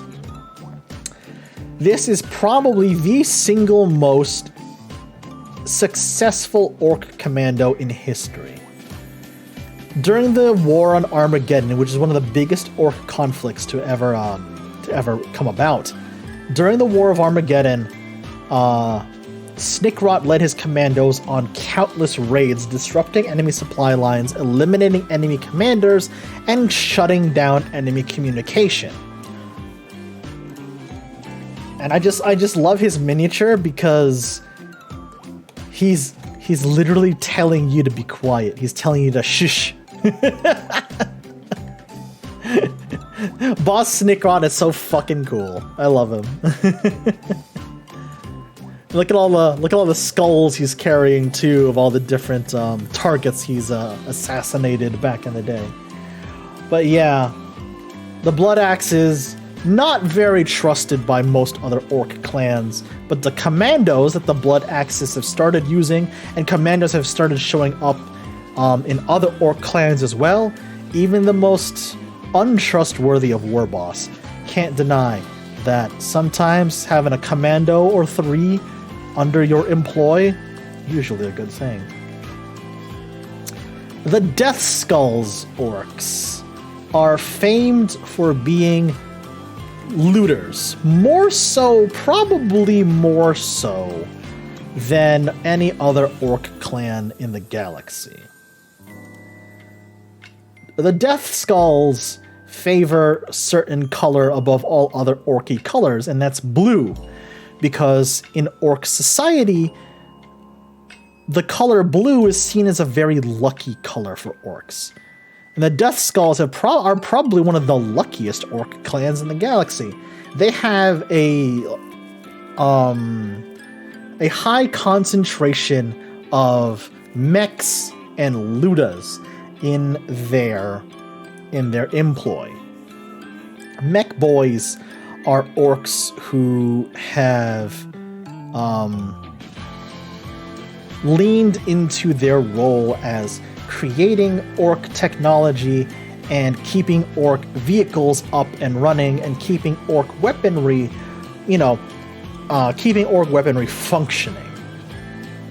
So whenever the Death Skulls go into battle, they look for big enemy tanks, like armored vehicles, chimeras, rhinos, Layman Rust battle tanks, space marine predators, a land raider, and even a Baneblade if they can get their hands on them.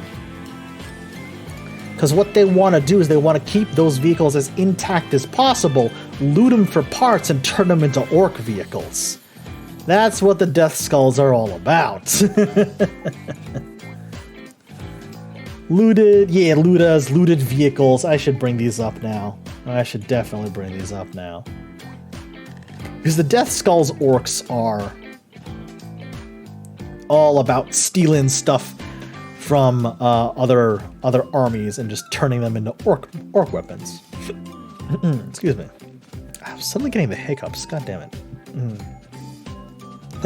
Excuse me. All right. Orc Ludas are orcs that originated from the Death Skulls, but every clan of orc has a group of Ludas inside of them. These are the guys that loot enemy vehicles, loot enemy weaponry, and just utilize it against the enemy, utilize it for themselves. And what they create are these, what are called death guns. And just these are massive shoulder-mounted cannons that require a harness, mind you, that just spit out tons upon tons of Daka towards the enemy. And it's these death guns that what the orcs are looking for when they loot down enemy vehicles and weaponry after an engagement. Loot, yeah, here we go. Orc looted wagons are another form of orc vehicle. And what these are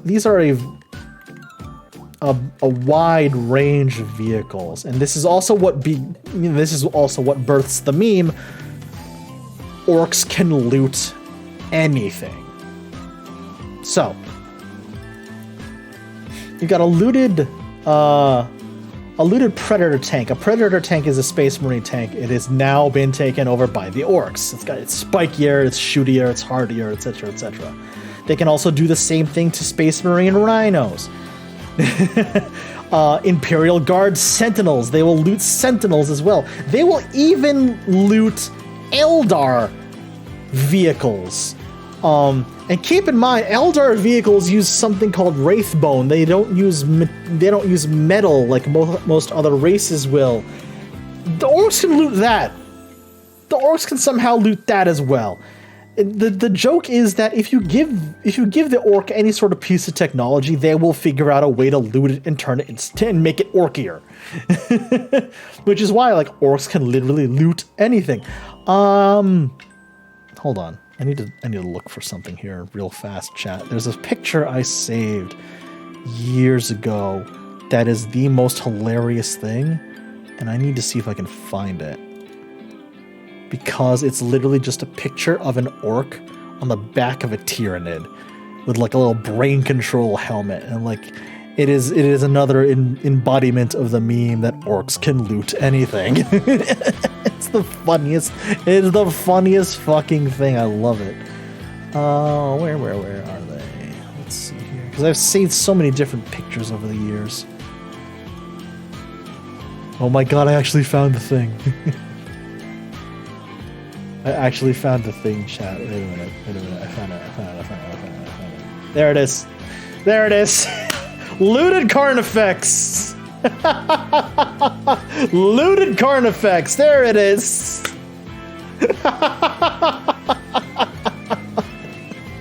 Orcs can if you don't want to leave any sort of technology lying around orcs, they will loot it. They will take it for themselves, and they will turn it into their own orky thingy. It's so good.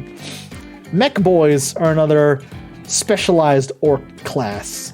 And I've mentioned Mech Boys a whole bunch before, but these are the technological masters of Orc society. They're the ones that are creating all sorts of machines and guns and vehicles for orcs. They'll create stuff for themselves as well. Like, for example, here we go. This mech has created for himself a big old suit of armor, and this massive contraption back here, what's called a teleport blaster. And literally the way this functions is just, it zaps you and you're teleported somewhere else. You're either teleported up in the air to fall down from a great height and die. You can be teleported into the ground where you'll suffocate and then die. You could even be teleported into the warp where you'll be torn apart by demons and die horribly. One of my favorite mech guns, however, here it is. Here it is. Yes. One of my favorite mech weapons, however, is the shock attack gun. And the kind of ammo that this gun uses, I mentioned it before, is quite literally living ammunition. Because it'll suck up a poor Gretchen or Grot or Snotling that happens to be sitting nearby. It'll suck them up into this, put them into the gun, and then the way this gun works, it fires the poor Snotling through the warp and then teleports it using Ork technology either into an enemy or at an enemy at high speed. And what you get is just a warp-crazed Snotling who's just seen some shit and is maybe even, I don't know, possibly possessed by a demon or six, shunted back into the real world, and just starts foaming at the mouth, going crazy. It is just the weirdest fucking thing. I love the shock attack gun. It's utterly insane. Give the mech a wrench and enough tools and enough raw materials to work with, he'll create something weird. Like this weird ass thing that this particular mech is carrying is something called the custom force field, and what that does is literally just extends a force field around to protect himself, to protect all the other orcs around him. The orcs are just, I love them. They're the best. The Evil Sons clan of orcs are a clan of orcs that rely on vehicles probably more so than any other orc clan, but for a very, very specific reason. They don't want to loot vehicles. They want vehicles that go fast. That's why they have a high number of members of the Speed Cult. Orcs that go to war on flying machines, bikes, war buggies, trucks, stuff like that. And as a result, because they have so many members of the Orc Cult of Speed within their number, it's why the Evil Sons' primary color for their armor and their clan coloration is red. Because in Orc society, the red ones go faster. Remember when I mentioned earlier that different colors signify different things to an orc? Red is speed to an orc. You paint anything red, it's gonna go faster. And as we've discussed before with the way the orc belief system works, if something is red, it will go faster. 100%. So all of their trucks, all of their bikes, all of their planes, everything are painted red when it comes to the Evil Sons and the Cult of Speed. Like their war buggies, for example. Let me pull one up here. I'll pull one up from the Rogue Trader era, and then I'll pull one up from... Yeah, war buggies are literally just little souped-up cars and ATVs that orcs will drive into battle. Shooters strapped to them, spikes sticking out everywhere. And so what they'll do is, not only when they're driving into battle, they'll run over people because they got spikes on the front, probably spikes on the wheels as well, but they'll be shooting them down with the big shooters and everything, and any other orc that happens to be hanging along for the ride. War bikes are a whole...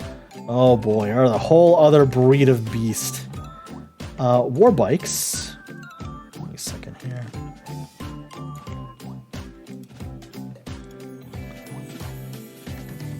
Here we go. That's an old school war bike. These are the newer war bikes. So orc war bikes are literally what, what you would think. Because like how Space Marines have Space Marine bikers, orcs will have their own speedy war bikes. And it is what it is. They'll have shooters attached so they can keep the orcs hands-free for gripping the controls or wielding melee weapons like a big choppa or even just a spiked metal pipe.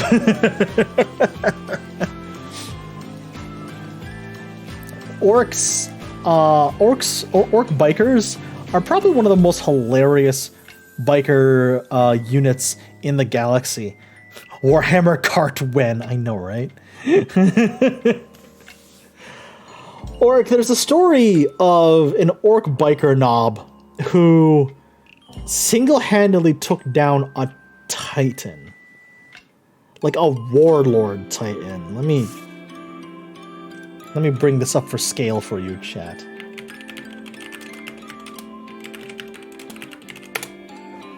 Let me bring this up for scale. Okay.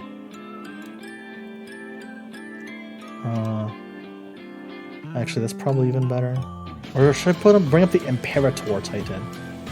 Here we go. Never mind. I got it. I got it. So this is a Warlord Titan. For scale, these are AdMech soldiers down here. These AdMech soldiers are about the average height of a human being, so 5.5 to 6 feet tall. That should probably give you a scale of how big a Titan is. Now, a Warlord Titan of this stature has shields that will block projectiles, but it will still allow friendly elements to pass through, like the Skitarii regiments down here, right? So that they'll be shielded from other Titan weaponry as well. So that's really the only danger of one of the void shields that a Titan uses. It can block projectiles, but it allows small enough things through.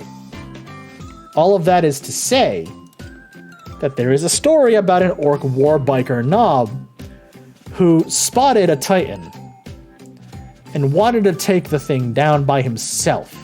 So he drove up as fast as his bike could go, catapulted his bike off of a high cliff, entered the Titan's void shield, crashed his bike into the control cockpit of the Warlord Titan, and proceeded to single-handedly massacre the crew of the Warlord Titan inside of the Titan cockpit.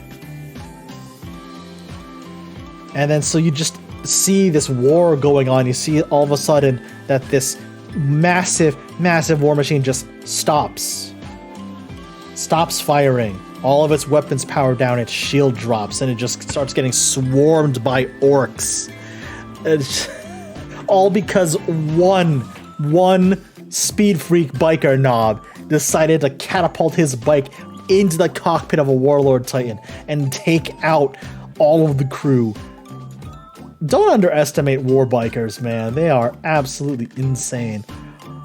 Ork trucks. TRUKK. Ork trucks are your basic armored transport, and I say armored transport in air quotes, because there really is no one design for an orc truck. Literally, sometimes it'll just make a flatbed with an engine, a couple of guns, and some wheels, and pile on as many orcs as you can into the flatbed, and just drive towards enemy lines. Because sometimes that's just what orcs want to do. They just want to get into the enemy. They want to get into the fight faster. They'll just say, screw armor. Give us transport capacity.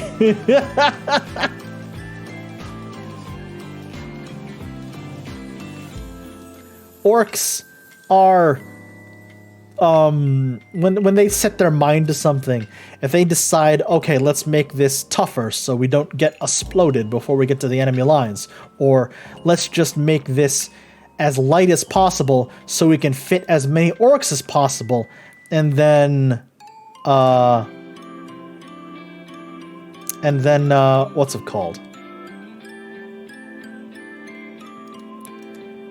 Just get as many orcs as possible that can physically fit into the back end of this truck drive it towards enemy lines, pile out all the orcs, and just start butchering people. And orcs have their own air force as well. Speaking of fast-moving orc vehicles, orcs have what they call flyboys, a subcult of the speed freaks who use planes instead of trucks or buggies or bikes to get to where they need to go. And probably the most notable orc squadron of all is Death Squadron. These orcs are known to fly sorties in their souped-up flyers and jets, and just when all else fails, here's the funniest thing about orc flyboys, by the way, chat. Here's the funniest thing about orc flyboys. When all else fails, if you're out of bombs, if you're out of rockets, hell, if you're out of ammo for your guns, you always have the one final option left. And that's to take your plane itself and use it as a weapon. In what flyboys affectionately call the fly-in headbutt.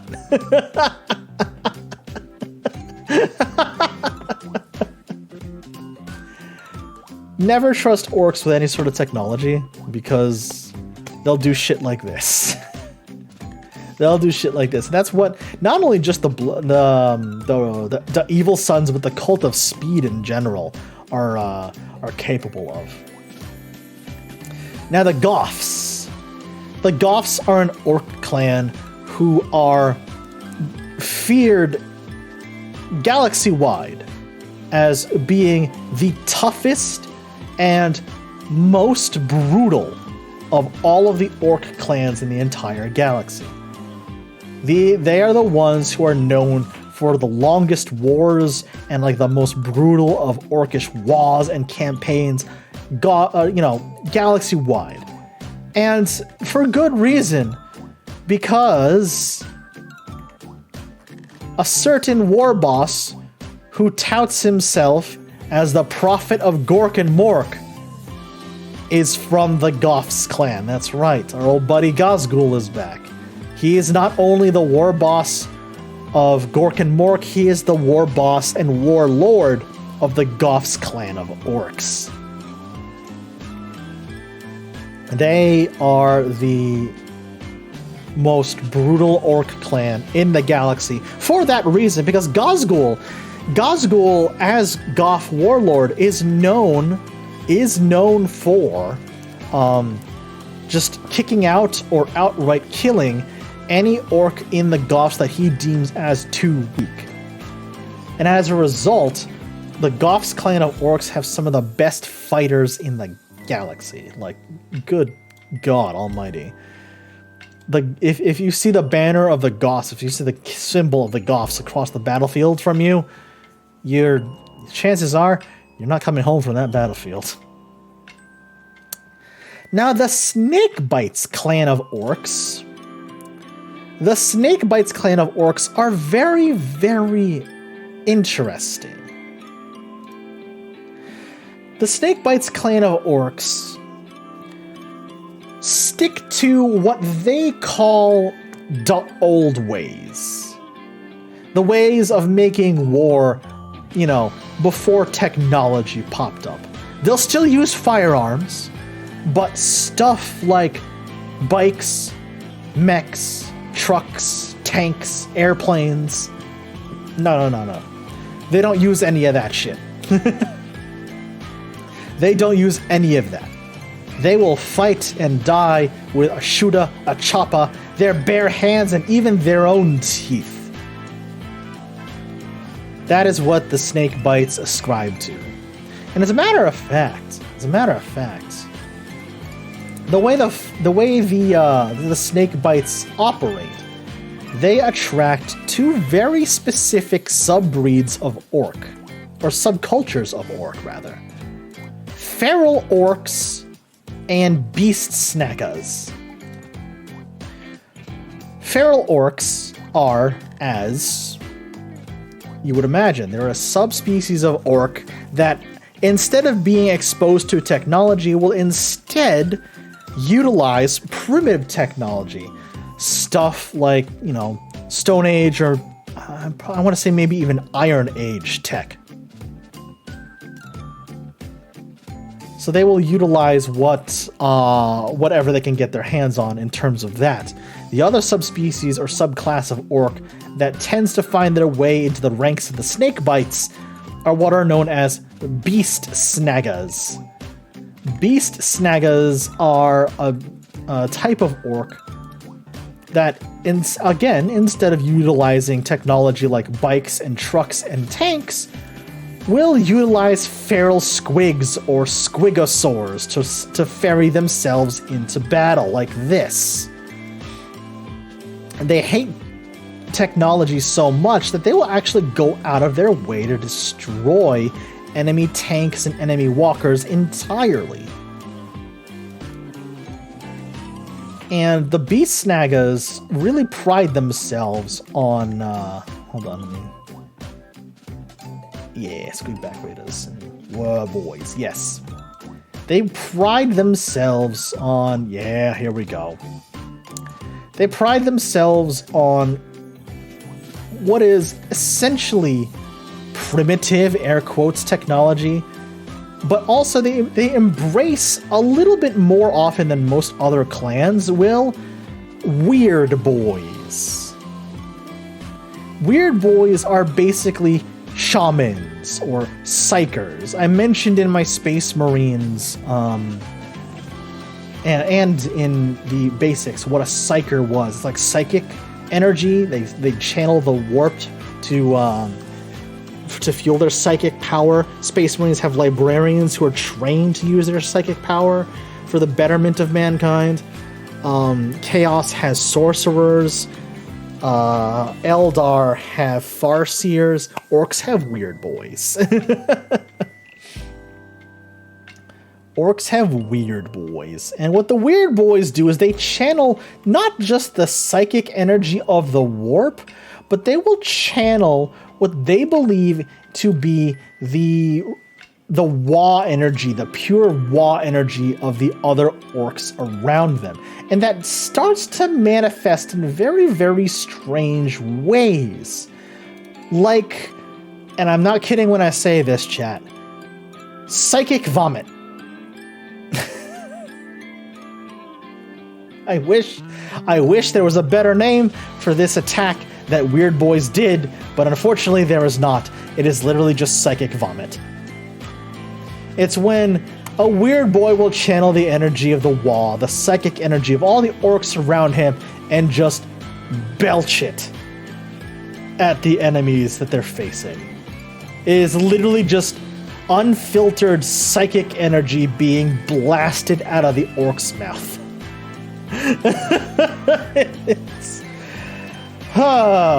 There is something that orc wield boys will undergo, which is called an edbanga.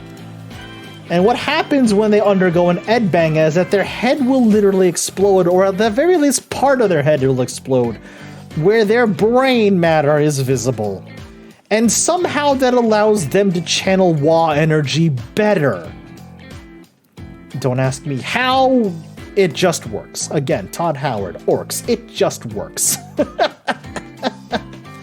And weird boy spells, weird boy magic will start to manifest in very, very strange ways. They can teleport orcs across the battlefield. They in a spell or an ability that they call "Here We Go." It'll just push them or teleport them and their fellows across the battlefield. The psychic vomit I've already mentioned is disgusting.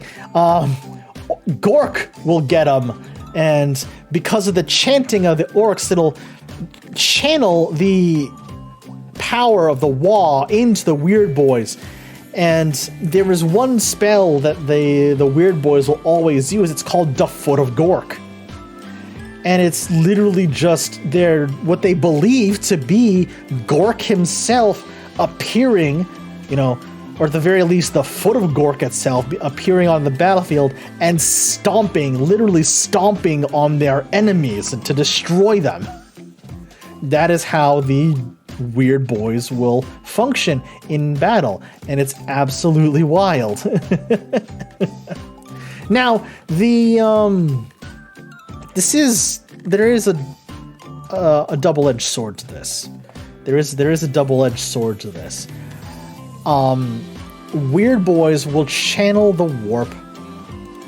Will start channeling the warp to an extent, or channeling Wa energy to an extent, where they start to become overloaded, where the rest of the boys around them are starting to generate so much Wa energy that even the weird boys can't contain it, and they're just gonna explode in a massive fireball of raw psychic Wa energy.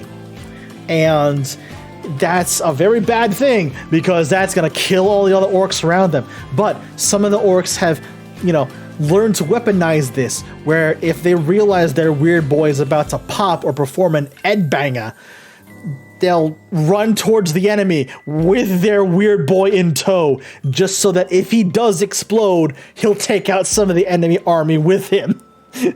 There are stories where weird boys explode on the battlefield, and instead of creating a massive explosion of Wa energy, they'll explode and open up a warp tear, and then all of a sudden now you're not only dealing with orcs, but the battlefield is being flooded by demons, because when the weird boy died, he tore open a hole into the warp, and now demons are spilling out into the real world, so you've got to deal with demons and orcs at the same time. Never really trust a weird boy if you're around them. The beast snaggers and the snake bites love them because they're basically orc shamans. But man.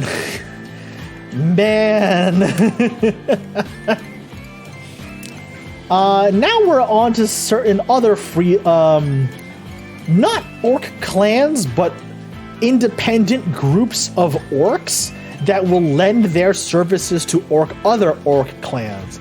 And one of my favorite subgroups of orcs, and one of the orc army I'm building, actually, is Freebooter orcs, which are orc freebooters, aka pirates. They are orc pirates, and I love them. They're just bands of orcs that come together on orc ships, and they start, they just start going through the galaxy, sailing through the galaxy, and taking whatever orcs and technology and armor and weapons they can for themselves. They are literally orc pirates, and I love them.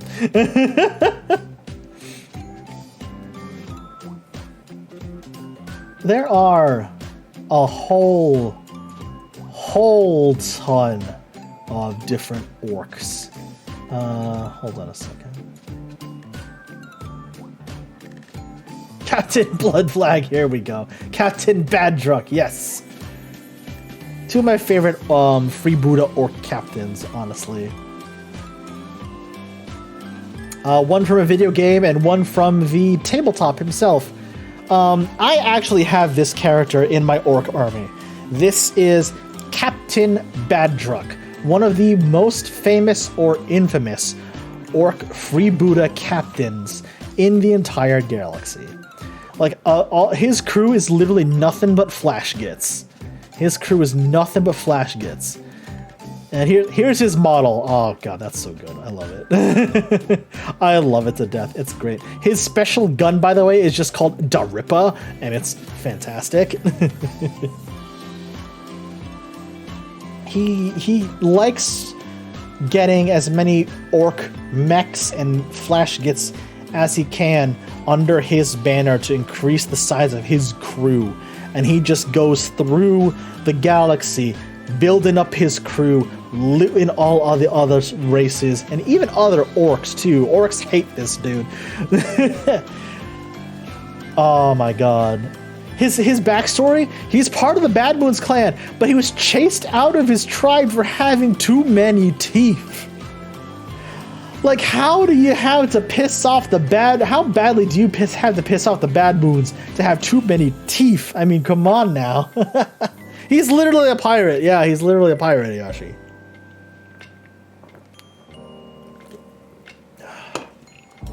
It's great. And one of my other favorite orc freebooter captains or pirate captains is the orc character that they got for Dawn of War 2. The video game Dawn of War 2 is Captain Bloodflag. I love Captain Bloodflag. He's great. His entire premise in Dawn of War 2 is he's chasing down a human inquisitor because he likes their hat. And he wants their hat. Because it's flashier and snazzier looking than the hat he has on. I love orc freebooters, man. They're so good. They're so good.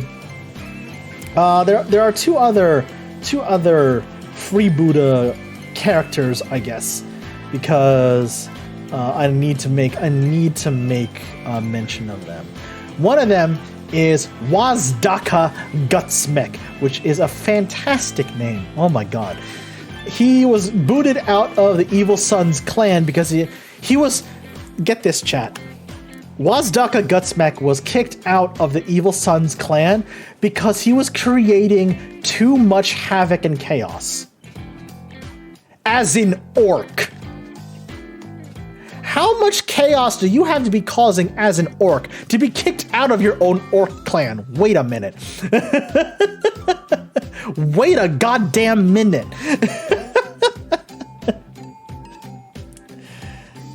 The other renegade orc that I want to draw attention to is one of my favorite characters is the renegade orc runt herd known as Zogrod Wartsnaga. And I mentioned runt herds before. These are the ones that herd Gretchen and Grotz into battle on behalf of orcs.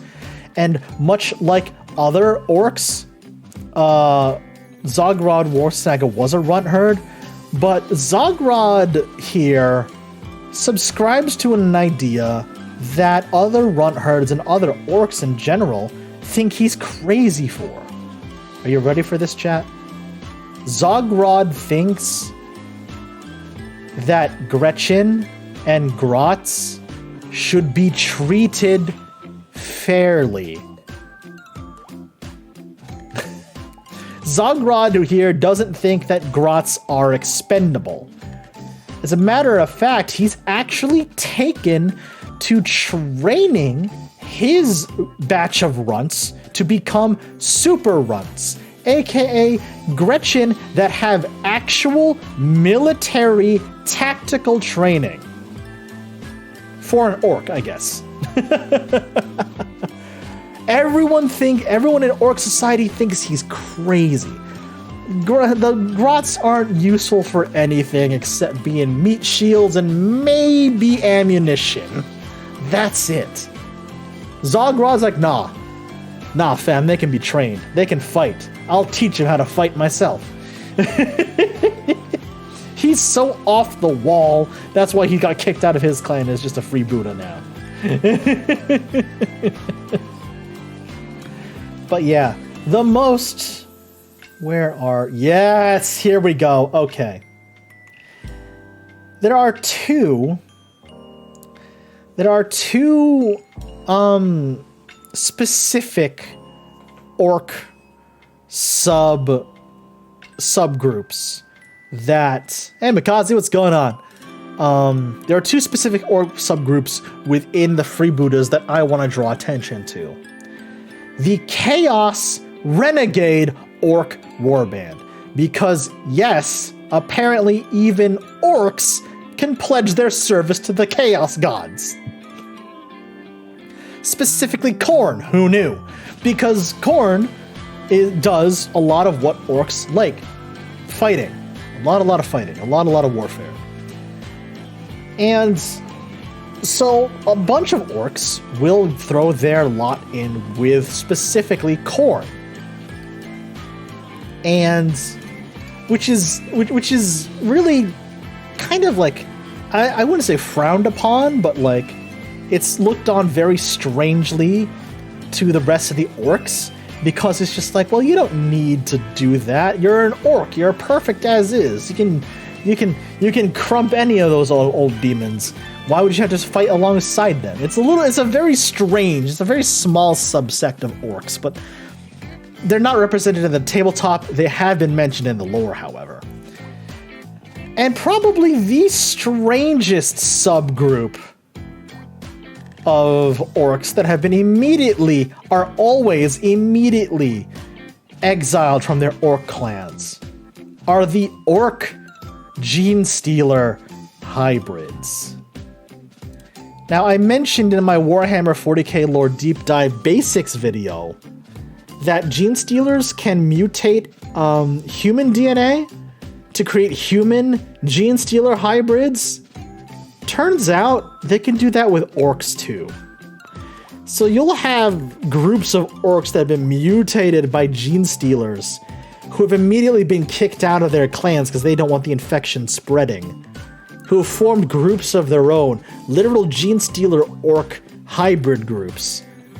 And it's just utterly insane to see something like this. This is something I wish they would introduce on the tabletop. Are you kidding me? I think that'd be great. I think that'd be hilarious. But yeah, orc freebooters are probably my favorite subgroup of orcs, and is why I'm building my orc army to be freebooter centered. Because I love me pirates. I love me some orcs. You put them together and there's, oh hell yeah.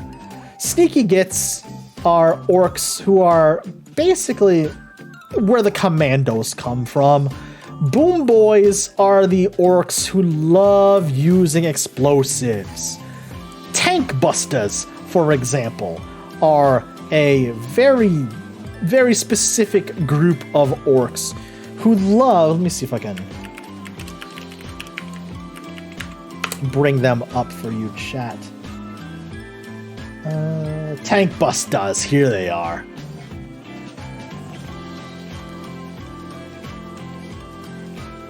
Tank busters use cooldown. Spoken like a true FF14 player, Iyashi. Yes. Tank busters are orcs who specialize in bringing down heavy armor. Enemy tanks, enemy vehicles. Call in the orc tank busters. They are gonna be the ones to bring them down. And they're so specialized that they have a weapon known as the rocket hammer. And it's literally just a rocket warhead on the end of a hammer, and they will just bring it down against the side of an armored vehicle and it explodes. Orcs are crazy and I love them. Orcs are absolutely insane and I love them. The pyromaniacs. Oh, here we go. Here's my favorite. Here's one of my other favorite groups of orcs.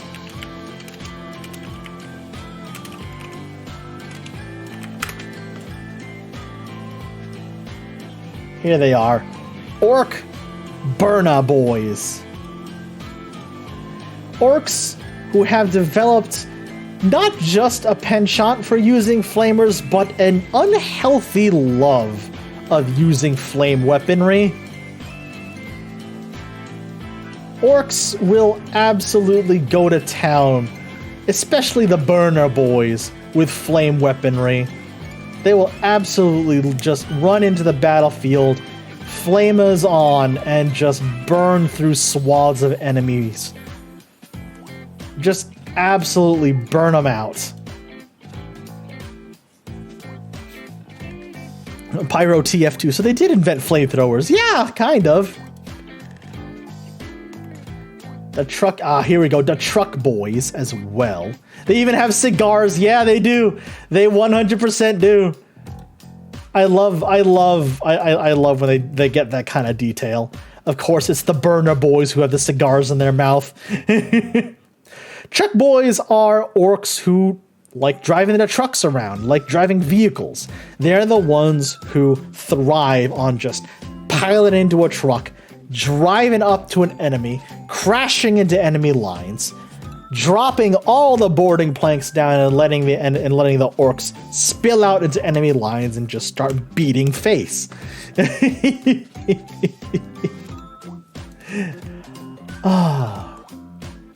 But those are all the different aspects of orc culture. Oh, here we go. Knobs. I almost forgot. Orc knobs. Orc knobs. Orc knobs are the second step up in an orc's hierarchy, because the normal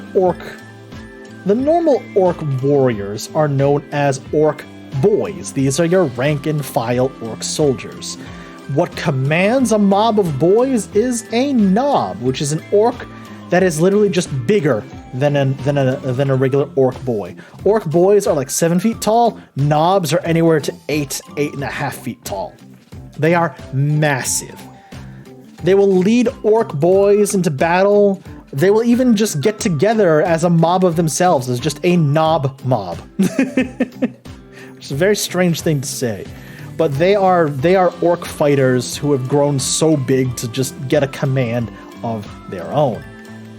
And the more specialized orc boys down here, the commandos we talked about, the burner boys we talked about, tank busters we've talked about, looters we've talked about, fly boys and biker boys we've talked about, ard boys and storm boys we really haven't touched on yet. Ard boys are orcs who have learned the value of wearing armor. That's it. Excuse me. 1 second, chat.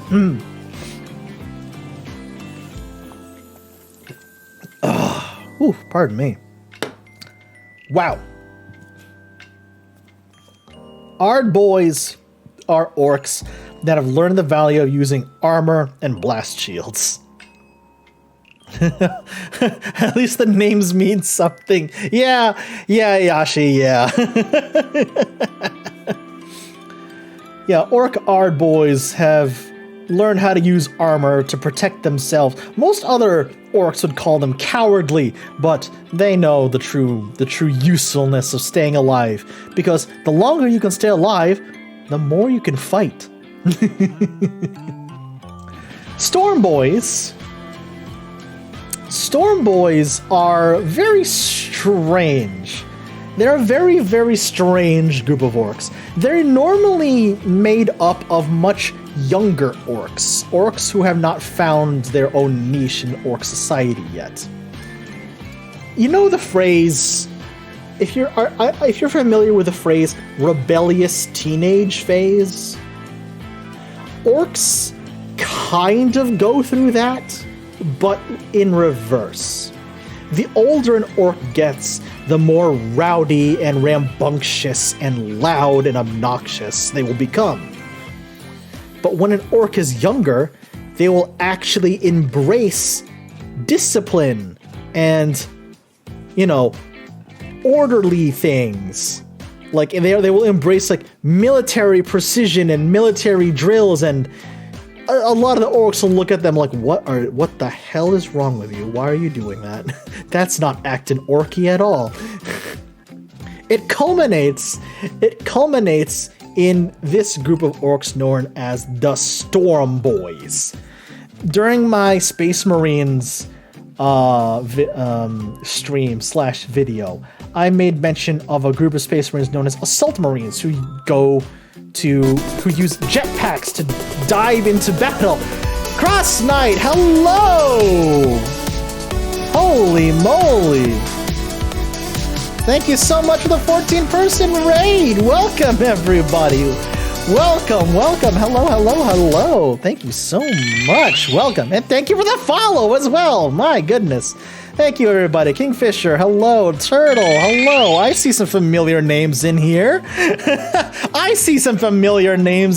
Hello, everyone. Welcome to the stream. Welcome to the lair. The name's NJChef. I am a Cosmic Dragon VTuber, and you have caught me. You caught me and my kobolds in a very fun topic today. We're talking all things Warhammer 40K. Specifically, thank you all so much for the follows, by the way. I will thank you all individually in a moment. You've caught me in a very special stream today. We're continuing my series of streams and videos known as the Warhammer 40K Lore Deep Dive. So, yes.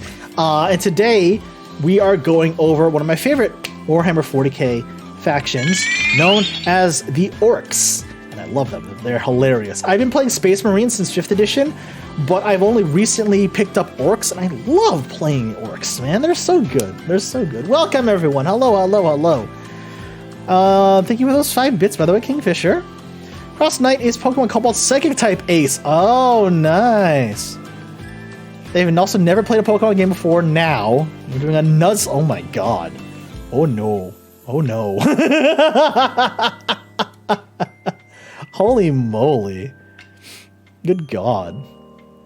Thank you for that hydrate redeem, by the way, Johnny. Thank you, thank you. Thank you, thank you. Some of my friends are massive Warhammer fans and made me play a game of it on an actual table. Nice, nice. How did that go? How did that go? This was his first affiliate stream. That's amazing. Congratulations. Congratulations. Thank you so much for bringing your community in. I do appreciate it. Yeah, thank you so much. I appreciate it, y'all. Yeah, I'm also a part of Kingfisher's Pokemon Cobalt project. The Cosmic Dragon VTuber is unsurprisingly the Dragon Trainer. I've already got a list in my head. I've already got a list in my head of all the Pokemon I want on my team. Cyclizar's there, Noibat's there. Trust me. Trust me. We're working. We're working on it. We're working on it.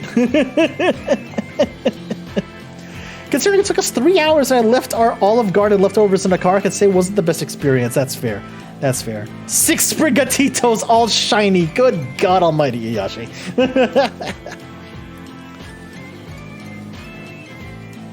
Oh my lord. Yeah, Turtle, I'm really excited. I'm very excited. I'm almost at endgame. I'm not gonna lie.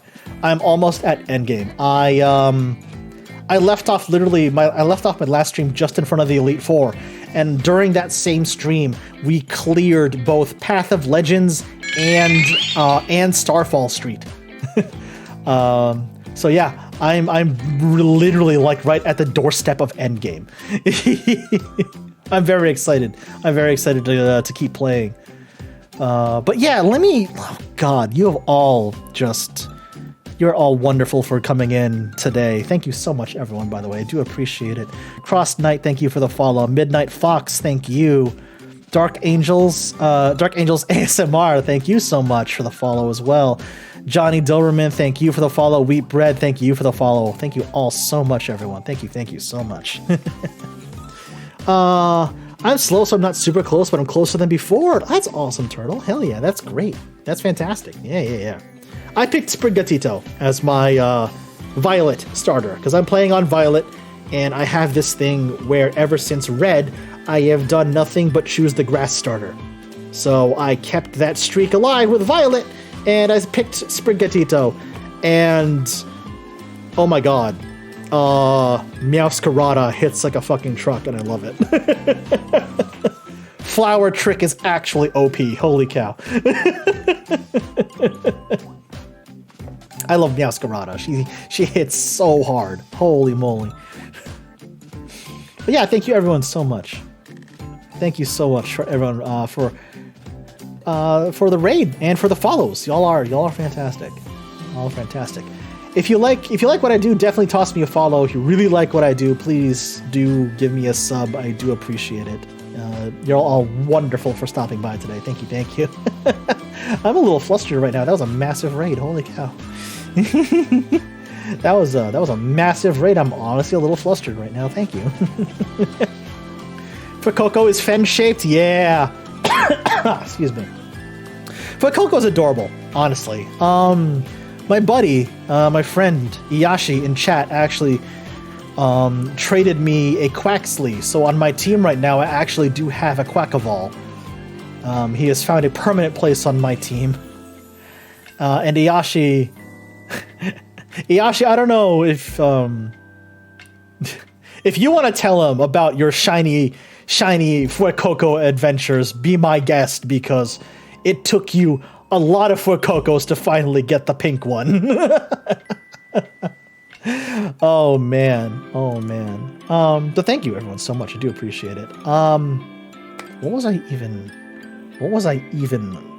talking about before that, while that raid hit? Holy moly, you guys are amazing. Right, Storm Boys. Orc Storm Boys. Storm Boys literally fly into battle on jetpacks, which they call rocket packs.